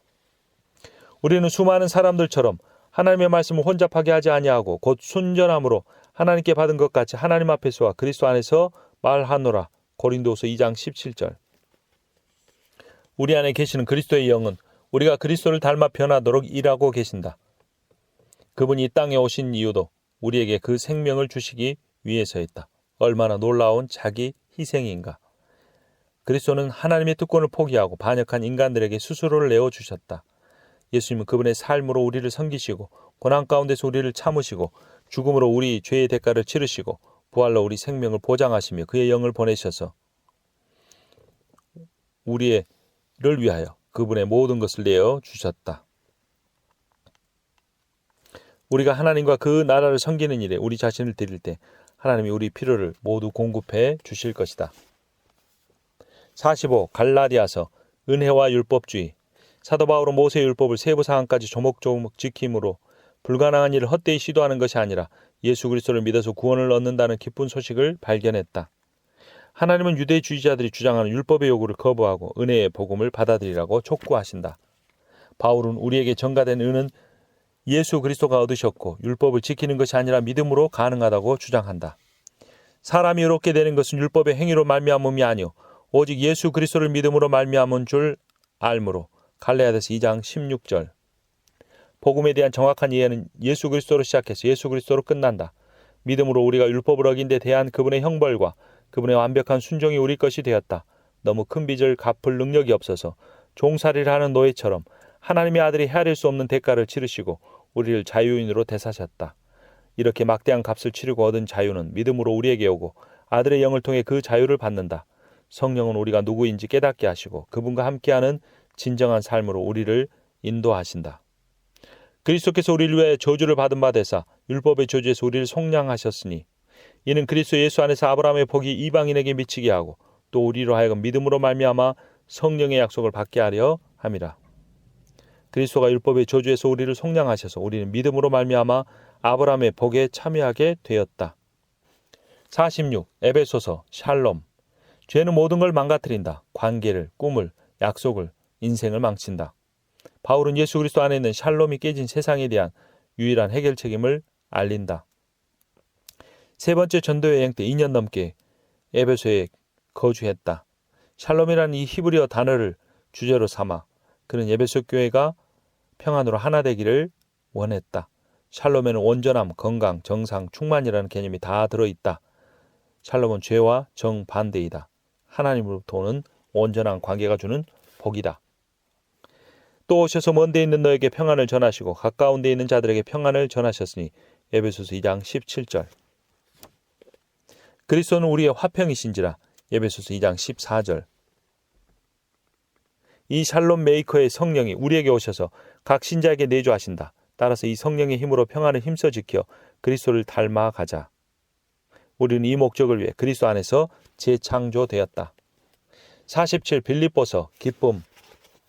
바울은 로마에 있는 옥에 갇혀 있었다. 그럼에도 불구하고 그는 그곳에서 쓴 편지인 빌립보서에 기쁨이라는 단어를 수없이 반복한다. 이 기쁨의 절정은 그의 사랑하는 성도들이 박해로 고난을 받고 있다는 소식이었다. 예수 그리스도의 복음을 위하여 겪는 고난은 바울에게 있어서 기쁨의 근원이었다. 하나님은 박해와 이단에 시달리는 성도들에게 부활의 능력과 기쁨을 주신다. 바울은 옥에 갇혀 있었지만 그의 매임이 복음 전파의 진전이 된 것을 기뻐했다. 완전히 잘못된 동기로 그리스도를 전파하는 사람들도 있지만 그리스도가 전파되고 있다는 사실에 다시 그는 기뻐한다. 복음의 진전에 반대하는 사람들도 있지만 바울은 그리스도를 섬기는 일에 뜻을 같이 하는 많은 사람을 알기에 기뻐할 수 있었다. 바울이 발견한 세상을 뒤흔들 만한 기쁨, 그것은 세상의 어떤 것으로도 위협을 받지 않는 것이다. 바울은 예수 그리스도 안에서 발견한 그 기쁨을 모든 신자가 찾기를 간절히 바란다. 내가 그리스도와 그 부활의 권능에, 그 고난에 참여함을 알고자 하여 그의 죽으심을 본받아 어떻게 해서든지 죽은 자 가운데서 부활에 이르려 하노니. 빌립보서 3장 10절 11절. 지상에 사역하신 예수님께는 어떤 원동력이 있었다. 예수님은 그 힘으로 압박과 고난을 견디시며 끔찍한 결말을 앞두고도 흔들림 없이 앞으로 나아가실 수 있었다. 내가 온 백성에게 미칠 큰 기쁨의 좋은 소식을 너에게 전하노라. 예수님이 복음이 어떤 사람들의 마음에서 옥토를 발견했다는 소식을 들으셨을 때 또다시 기쁨이 등장한다. 나중에 예수님은 그분의 기쁨이 그들 가운데 있기를 바라는 마음으로 그들에게 말씀을 전하셨다. 십자가행에 넘겨지시기 직전 예수님은 제자들이 그분의 기쁨을 그들 안에 충만히 갖게 해달라고 아버지께 간절히 기도하셨다. 예수님의 기쁨은 온전히 아버지의 관계 속에서만 나오는 기쁨이었다. 이런 기쁨은 변화무쌍한 환경에서도 고난의 현장에서도 견딜 수 있는 지속력이 된다. 그 기쁨은 어려운 환경에 달려있지 않기 때문이다. 그리스도인의 삶의 기쁨은 하나님과의 관계에만 달려있다. 48. 골로새서 높임을 받은 그리스도. 골로새 신자들은 그 기쁨을 다른 데서 찾으라는 이야기를 듣고 있었다. 영적 아버지 에바브라는 자기 신자들이 강요당하고 있는 내용에 경악을 금치 못하고 이 문제를 상의하려고 로마에 오게 갇힌 바울을 찾아갔다. 바울은 그에게 이야기를 듣고 골로새 성도를 위한 편지를 썼다. 복음의 진리를 일깨우고 복음의 진리에 굳게 서라고 권면했다. 가문이설을 일삼는 거짓 교사들이 전하는 인간의 지혜와 전통은 예수 그리스도 안에서 그들을 위해 성취된 것과는 비교할 수도 없다는 사실을 확인시켜 주었다.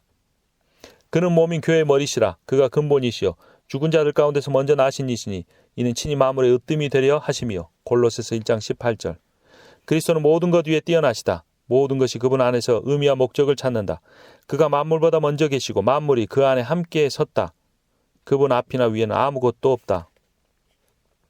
이스라엘에게 회개함과 죄사함을 주시려고 그를 오른손으로 높이사 임금과 구주로 삼으셨느니라. 49. 데살로니가 전후서. 열매 맺는 삶.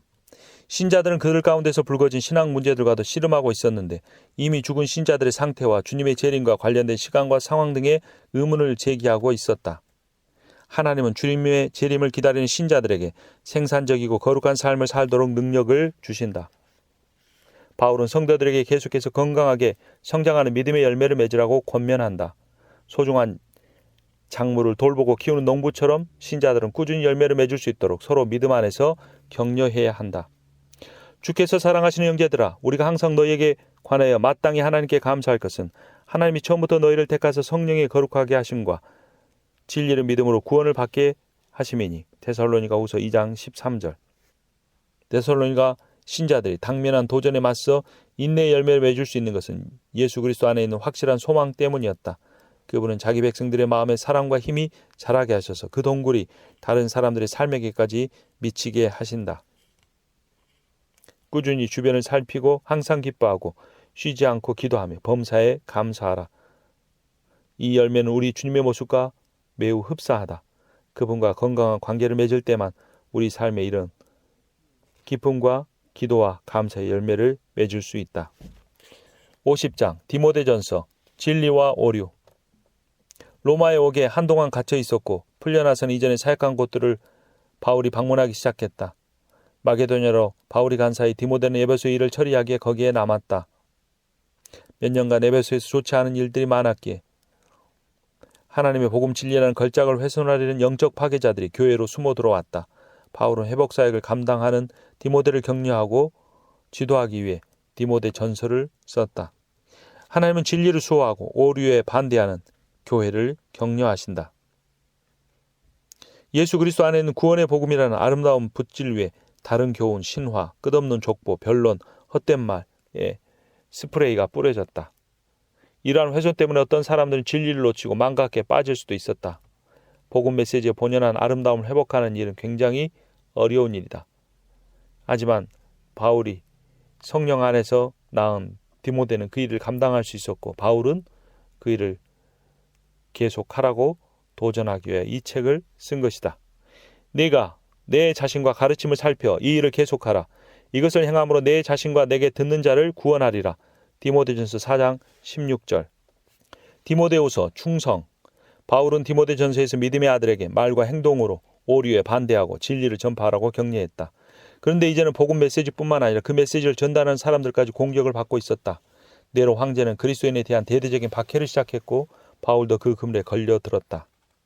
하나님은 디모데와 교회들에게 박해와 오류에 맞서 복음 메시지 충실하라고 호소한다. 바울은 메인 몸이었지만 온전한 자유를 누렸다. 옥문은 잠겨 있었지만 그의 앞에는 하늘문이 활짝 열려 있었다. 그는 수감 생활로 약해진 상태에서도 진정한 자유와 힘의 근원을 무엇인지 디모데에게 설명한 편지를 써 보낸 것이다. 바울은 디모데에게 쉽고 안전한 일을 찾으라고 주의 주지 않고 오히려 복음을 위한 자신의 고난에 동참하라고 초청한다. 어떤 대가를 치르는 한이 있더라도 하나님의 진리가 계시하는 놀라운 구원과 약속을 거짓 교사들에게서 보호하고 내주하시는 성령의 능력으로 선포해야 한다. 너는 진리의 말씀을 옳게 분별하며 부끄러울 것이 없는 일꾼으로 인정된 자로 자신을 하나님 앞에 드리기를 힘쓰라. 바른 말을 본받아 지키라. 아름다운 것을 지키라. 그리스도 안에 있는 은혜 가운데 강하라. 예수 그리스도를 기억하라. 하나님 백성들로 기억하게 하라. 배운 일에 거하라. 말씀을 전파하라. 경책하며 경계하며 권하라. 우리를 변화시키는 진리. 52. 디도서. 바울은 디도를 잘 알았다. 두 사람은 바울의 세 번째 전도 여행에서 밀접하게 동역했다. 로마에서 첫 번째 투옥에서 풀려난 바울은 곧바로 전도사에게 복귀하여 디도와 함께 그레데 섬으로 갔다. 바울은 여행을 계속하지만 남은 일을 정리하고 각 성의 장로들을 세우게 하려 하여 디도를 그레데 섬에 남겨두었다. 그레데 사람들은 교양과는 거리가 멀었다. 거짓말장이며 악한 짐승이며 배만 위하는 게으름뱅이들이었다. 하나님은 진리를 지키고 전하고 살아내는 방법을 젊은 교회 지도자 디도에게 바울을 통해 전해주셨다. 바른 교훈에는 그에 합당한 행동이 따라야 한다. 가석방 되지 못하고 신학서적이라는 옥에 갇혀있는 교리는 금세 위축돼 생명을 다한다. 교리가 실제 삶의 현장에서 정기적으로 출소할 때야 비로소 사람들이 그 진리를 체험하고 드러낼 수 있다. 늙은 남자, 늙은 여자, 젊은 남자, 종에 이르기까지 어떻게 행동해야 하는지를 알려준다. 모든 사람에게 구원을 주시는 하나님의 은혜는 신중함과 의로움과 경건함으로 이 세상에 살라고 가르친다. 사람들이 말과 행동으로 선포된 복음 진리에 회개와 믿음으로 반응할 때 우리에게 내주하시는 성령은 우리 안에서부터 막 바깥으로 놀라운 변화의 역사를 시작하신다. 우리는 더 이상 항상 거짓말장이며 악한 짐승이며 배만 위하는 게으름뱅이가 아니며 진리를 전하고 선행을 하며 다른 사람들의 영적 신체적 굶주림을 적극적으로 돌보는 사람이 될 수 있다. 53. 빌레몬서. 형제. 바울은 로마에서 가택 연금된 상태였다. 영혼만큼 자유로웠다. 빌레몬에서 도망간 종 오네시모를 만나고 그를 복음으로 변화시켰다. 전직 유대인 랍비와 이방인, 노예주, 도망친 종 이렇게 다양한 사람들이 그리스도 안에서 형제 자매가 될 수 있을까? 빌레몬서에는 그 복음의 진리가 기록되었다. 하나님은 빌레몬에게 그의 종 오네시모가 어떻게 그리스도인 형제가 되었는지를 보여주신다. 바울은 빌레몬과 오네시모를 둘 다 형제라고 부른다. 한 사람은 주인이고 한 사람은 노예이지만 말이다. 하나님의 가족에서 그를 동등한 존재로 여겨야 한다고 조심스럽게 권면하는 것이다. 그는 빌레몬에게 오네시모를 영접하기를 내게 하듯 하라라고 말한다. 어떻게 노예를 자신의 스승과 똑같이 대접할 수 있다는 말인가? 더군다나 사회에서 도망친 노예를 처벌하는 대신 그를 형제로 받아들인다는 건 너무나 어려운 일이었다. 그러나 바울은 복음의 능력을 힘입어 그렇게 명령한다. 이 세상에 하나님과 인간 사이보다 더 큰 간격이 있을까? 그런데 예수 그리스도는 그 간격을 메꾸기 위하여 하늘 보좌를 버리시고 십자가에서 비참히 죽으셨다. 빌레몬이 오네시모를 위해서 해야 될 일과는 비교하지 못할 정도로 더 어렵고 힘든 일이었다. 우리가 모든 신자와 맺은 새로운 형제관계를 가능하게 하신 예수 그리스도가 계시기에 우리도 그렇게 할 수 있다. 54. 히브리서. 중재자. 우리는 디도스에서 새 신자들이 사회의 해로운 영향력에서 벗어나기 얼마나 어려운지 볼 수 있었다. 빌레몬서에서는 그리스도인이 특정한 사회 현상에서 벗어나기란 훨씬 어렵다는 것을 보았다. 이제 히브리서에서는 그 수위가 더 높아진다. 새 신자에 대한 해로운 사회적 영향력을 알아차리기가 쉽지 않을 경우에는 어떻게 될까? 오히려 그것이 경건하게 보일 경우는 어떻게 해야 하는 것일까? 기독교로 개종한 유대인들에게 보낸 히브리서는 이러한 질문에 대한 답을 준다. 히브리서 기자는 흔들린 유대 그리스도인들에게 하나님과 맺은 새로운 관계의 진원지인 예수 그리스도에게 집중하라고 명령한다. 그리스도는 하나님이 그 백성과 맺은 자비로운 새 관계, 궁극적인 계시이자 중재자이시다. 구약 성경 전체가 예수님을 가리키고 있다고 히브리서는 증거한다. 하나님의 백성을 안식의 땅으로 인도하는 과정에서 모세와 여호수아가 두드러지게 드러나지만 예수님의 인도로 믿음을 통해 들어간 안식의 땅과는 비교가 되지 않는다. 그 안식은 무조건적이고 포괄적이며 영원하기 때문이다. 예수 그리스도께서 대제사장이 되셔서 성전이 되셔서 새 계명이 되셔서 새로운 관계를 영단번에 보장하셨다. 이제는 그 제도가 무용하다고 말한다. 새로운 제도가 시작되었기 때문이다.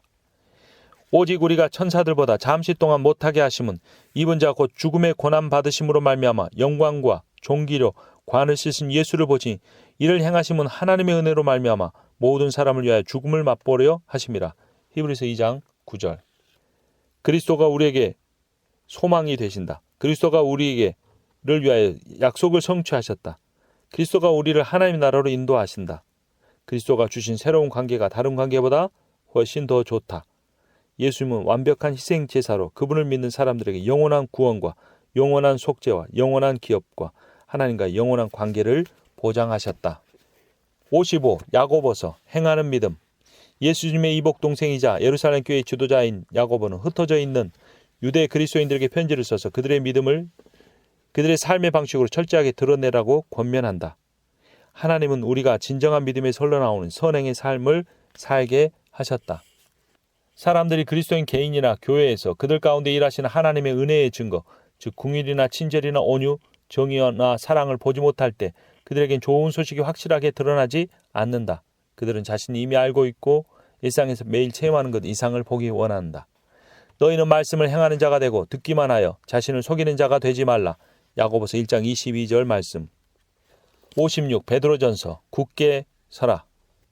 사도 베드로는 예수님을 3번이나 모른다고 부인했다. 이제 나이가 들고 믿음도 더욱 성숙해진 그는 로마 제국에서 박해를 받고 있는 신자들을 격려하기 위하여 이 편지를 쓴다.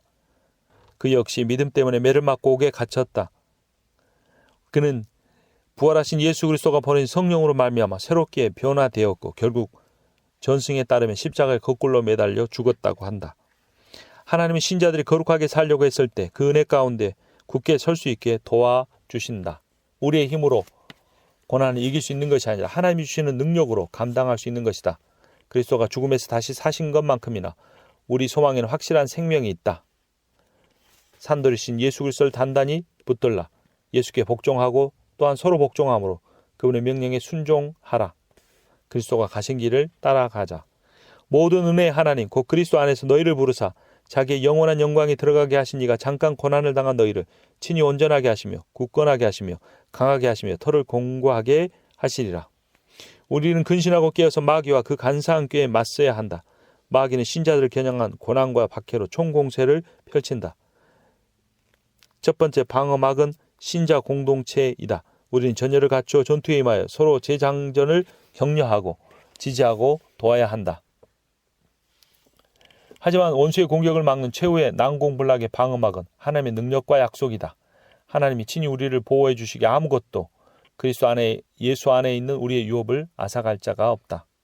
우리는 하나님의 능력으로 원수의 공격을 이겨낼 뿐 아니라 그리스도의 빛으로 어둠을 몰아내면서 적진 뒤쪽에서 성광성처럼 터지는 선행이란 지속적 공격으로 끈질긴 반격을 시도할 수 있다. 57. 베드로후서 진리를 굳게 붙들라. 원수의 첩보원들이 교회에 몰래 숨어 들어왔다. 그들은 허위 정보를 교묘하게 사용하여 진리를 지키고 적진 너머로 전파해야 할 사명을 띤 성도들의 의지와 효력을 약화시키고 있다. 이 영적 사기꾼들은 말과 행동으로 믿음의 기본 진리를 부인하여 신자들을 잘못된 방향으로 이끄는데 어느 정도 성공하고 있다.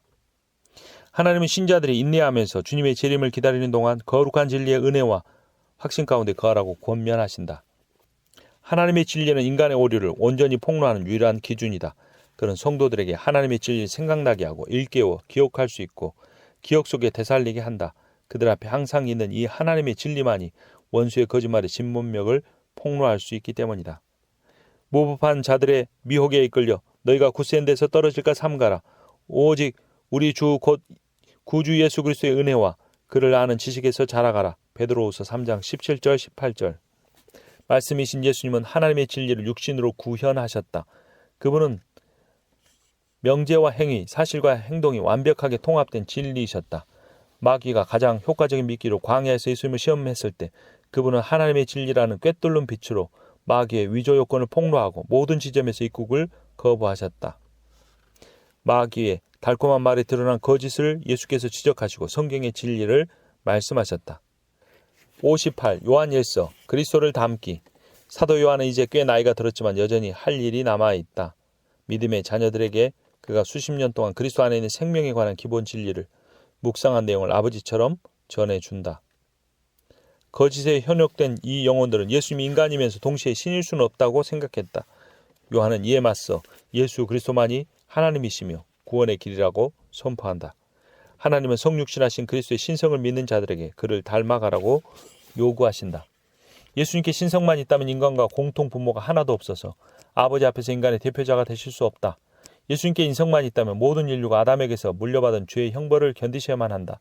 하지만 성령으로 잉태하신 예수님은 신비롭게도 인간이 동시에 신이시다. 그분은 그러기에 아버지 앞에서 우리를 대신하여 그분이 짓지 않고 인간이 지은 죄의 대가를 치르게 하실 수가 있었다. 이것이 복음이다. 요한에게 믿음의 심오한 진리는 늘 그리스도의 행위로 해석되어야 한다. 그리고 그 행위의 핵심은 사랑이다. 예수님이 이 사랑 때문에 목숨을 바쳐 아버지께 순종하셨다. 예수님의 이름을 지닌 자들은 그 사랑의 순종을 조금이라도 보여주어야 한다. 이로써 우리가 그의 안에 있는 줄을 아노라. 그의 안에 산다고 하는 자는 그가 행하시는 대로 자기도 행할지니라. 요한일서 2장 5절 6절. 59. 요한이서 그릇된 것에 반대하라. 요한은 두 번째 편지에서 특히 신자들로 하여금 진리에 등을 돌리고 무가치한 대체물을 믿게 하려는 사람들에 맞서서 계속해서 진리를 굳게 붙들라고 권면한다. 하나님은 그릇된 것을 전파하는 사람들에게 호의를 베풀지 말라고 경고하신다. 이 짧은 편지에 진리란 단어가 5번이나 등장한다. 이 단어를 진리이신 예수 그리스도와 거의 동요로 사용한다. 신자들은 그리스도를 알기 때문에 진리를 안다. 그리스도의 영이 그 안에 거하기 때문에 진리가 그들 안에 거한다. 진리에 반대하는 사람은 그리스도에 반대하는 것이다. 그들은 적그리스도이다. 누구든지 이 교훈을 가지지 않고 너에게 나아가거든 그를 집에 들이지도 말고 인사도 하지 말라. 요한이서 1장 10절. 진리가 그들 가운데 버젓이 활보하는데도 진리를 거부하고 당의정 같은 거짓을 택하는 사람들이 있었다. 예수님은 그런 사람들에게 심한 말도 아끼지 않으셨다. 외식하는 자, 눈먼 인도자, 회칠한 무덤, 뱀 등의 표현을 사용하셨다. 소위 진리의 교사라는 이 사람들은 실제로는 천국문을 사람들 앞에서 닫는 이들이었다. 사도 요한은 반대로 속이는 자들 앞에서 천국문을 닫아야 한다고 신자들에게 촉구한다. 예수께서 이르시되 너희가 사람의 미혹을 받지 않도록 주의하라. 마가복음 13장 5절. 우리는 말과 행동으로 진리를 전파하고 거짓에 반대해야 한다. 무엇보다도 사랑으로 예수 그리스도의 복음을 드러내야 한다. 진리를 드러내는 것이다. 60. 요한 3서 현명한 영접. 요한은 요한 2서에 나오는 대접이라는 주제를 계속해서 이어가지만 이번에는 구체적인 개인에게 이 원리를 적용하여 사람 이름을 거론한다. 요한 3서는 공식적으로 가요에게 쓰는 편지인데 그는 요한 2서의 조언을 명심한 신자다. 그는 진리 안에 생하고 그가 사는 도시를 지나가는 그리스도인 선교사들을 영접하고 후원했다. 반대로 디오드레베는 엉뚱한 사람들을 거부했다. 거짓 교사들을 거부하고 진리를 전파하는 사람들을 돕는 대신 진리를 전파하는 사람들을 거절하고 스스로 나서서 악한 말로 비방했다. 그리스도의 몸은 큰 타격을 받았고 요한은 이 문제를 바로잡아야 할 필요를 느꼈다.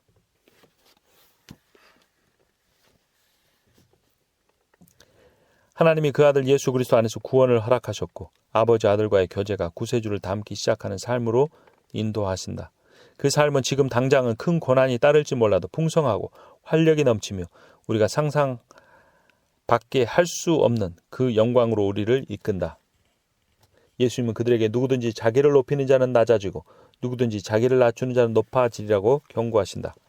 볼지어다 내가 문 밖에 서서 두드리노니 누구든지 내 음성을 듣고 문을 열면 내가 그에게로 들어가 그와 더불어 먹고 그는 나와 더불어 먹으리라. 진리를 받아들이고 예수님의 초대에 응할 때 우리는 하나님의 가족으로 입양된다. 그리스도의 몸이라는 새로운 공동체의 일원이 된다. 몸이 제대로 기능하려면 각 사람에게는 다른 지체들이 필요하다.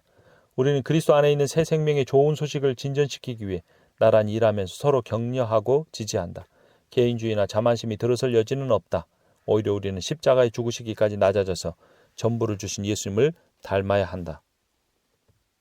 형제 자매의 길에 걸림돌이나 방해물이 되지 말고 오히려 형제 자매들을 세워주는 일을 해야 한다. 자칫 방심하는 순간 옛 생활 방식으로 돌아가기 쉽다. 주의하라. 60일 유다서 사랑 안에서 안심하라. 하나님은 그분의 은혜가 있으니 얼마든지 죄를 지어도 된다고 생각하는 사람들을 조심하라고 경고하신다. 방심한 성도들에게 영적 위해를 가하려는 사람들은 자비로우신 하나님이 죄를 용서해 주셨기 때문에 죄를 지어도 얼마든지 벌을 면할 수 있다고 주장했다. 이 논리의 치명적인 문제점은 예수 그리스도를 빠뜨렸다는 사실이다. 예수 그리스도의 속죄의 제사를 믿는 믿음으로 죄사함을 받는다. 그리스도의 영이 내주하셔서 예수 그리스도를 닮아가게 하신다. 성령의 능력으로 진정한 신자들은 그들을 향한 하나님의 사랑에 화답하여 사랑으로 그분을 섬긴다. 이 사람들은 분열을 일으키는 자며 육에 속한 자며 성령이 없는 자 아니라. 유다서 1장 19절. 죽음과 흑암이 예배되어 있는 그들은 성도들도 자신들과 동일한 죽음의 장소로 인도하려 한다. 예수님의 양무리는 그분의 보호와 돌봄을 받으며 안전하게 쉰다. 그들은 목자의 목소리를 알아듣고 그분의 인도를 따라 영생으로 들어간다. 62. 요한계시록 최후의 승리. 악이 이기는 것처럼 보여도 하나님이 여전히 통치하시며 죄와 그 불치의 결과에 대한 최종 승리는 하나님의 어린 양 예수 그리스도와 그를 믿는 모든 사람의 몫이다. 하나님은 최후의 확실한 승리를 가져오실 때까지 그 백성들이 사탄과 그 세력에 맞서 버틸 수 있게 도와주신다. 요한계시록은 예수 그리스도를 믿는 모든 사람을 기다리는 최후의 승리와 하나님과 그 백성들에 반대하는 모든 사람을 기다리는 끔찍한 결과를 묘사한다. 하나님은 그분과 그 백성에 반대하는 모든 것을 철저히 파괴하실 것이다. 하나님은 예수 그리스도와 그분을 믿는 모든 사람을 위해 완벽한 승리를 가져오실 것이다. 이 목적은 예수님이 누구도 놓치기 힘든 신적인 능력과 영광으로 다시 오실 때 궁극적으로 실현될 것이다. 이루었도다. 나는 알파와 오메가요 처음과 마지막이라. 내가 생명수 샘물을 목마른 자에게 값없이 주리니 이기는 자는 이것들을 상속으로 받으리라. 나는 그의 하나님이 되고 그는 내 아들이 되리라. 성경은 하나님이 선한 창조 세계에 죄가 침입하여 에덴 동산에서 인류가 쫓겨나는 장면으로 시작하여 하나님의 선한 창조 세계에서 죄가 근절되어 인류가 새 에덴으로 귀환하는 장면으로 끝난다. 새 하늘과 새 땅에서 새로워진 만물은 모든 얼룩을 벗고 눈부시게 깨끗해지고 모든 상처가 치유되며 하나님의 영광의 빛 가운데 모든 어둠이 사라질 것이다. 이 새로운 창조 세계의 정중앙에 있는 하나님과 어린 양의 보좌에서 생명수의 강이 흘러나올 것이다. 요한의 환상에서 어린 양이 구원을 성취하신다. 그분은 목마른 사람들에게 생명수를 주신다. 각 족속과 방언과 백성과 나라 가운데서 사람들을 피로 사셨다.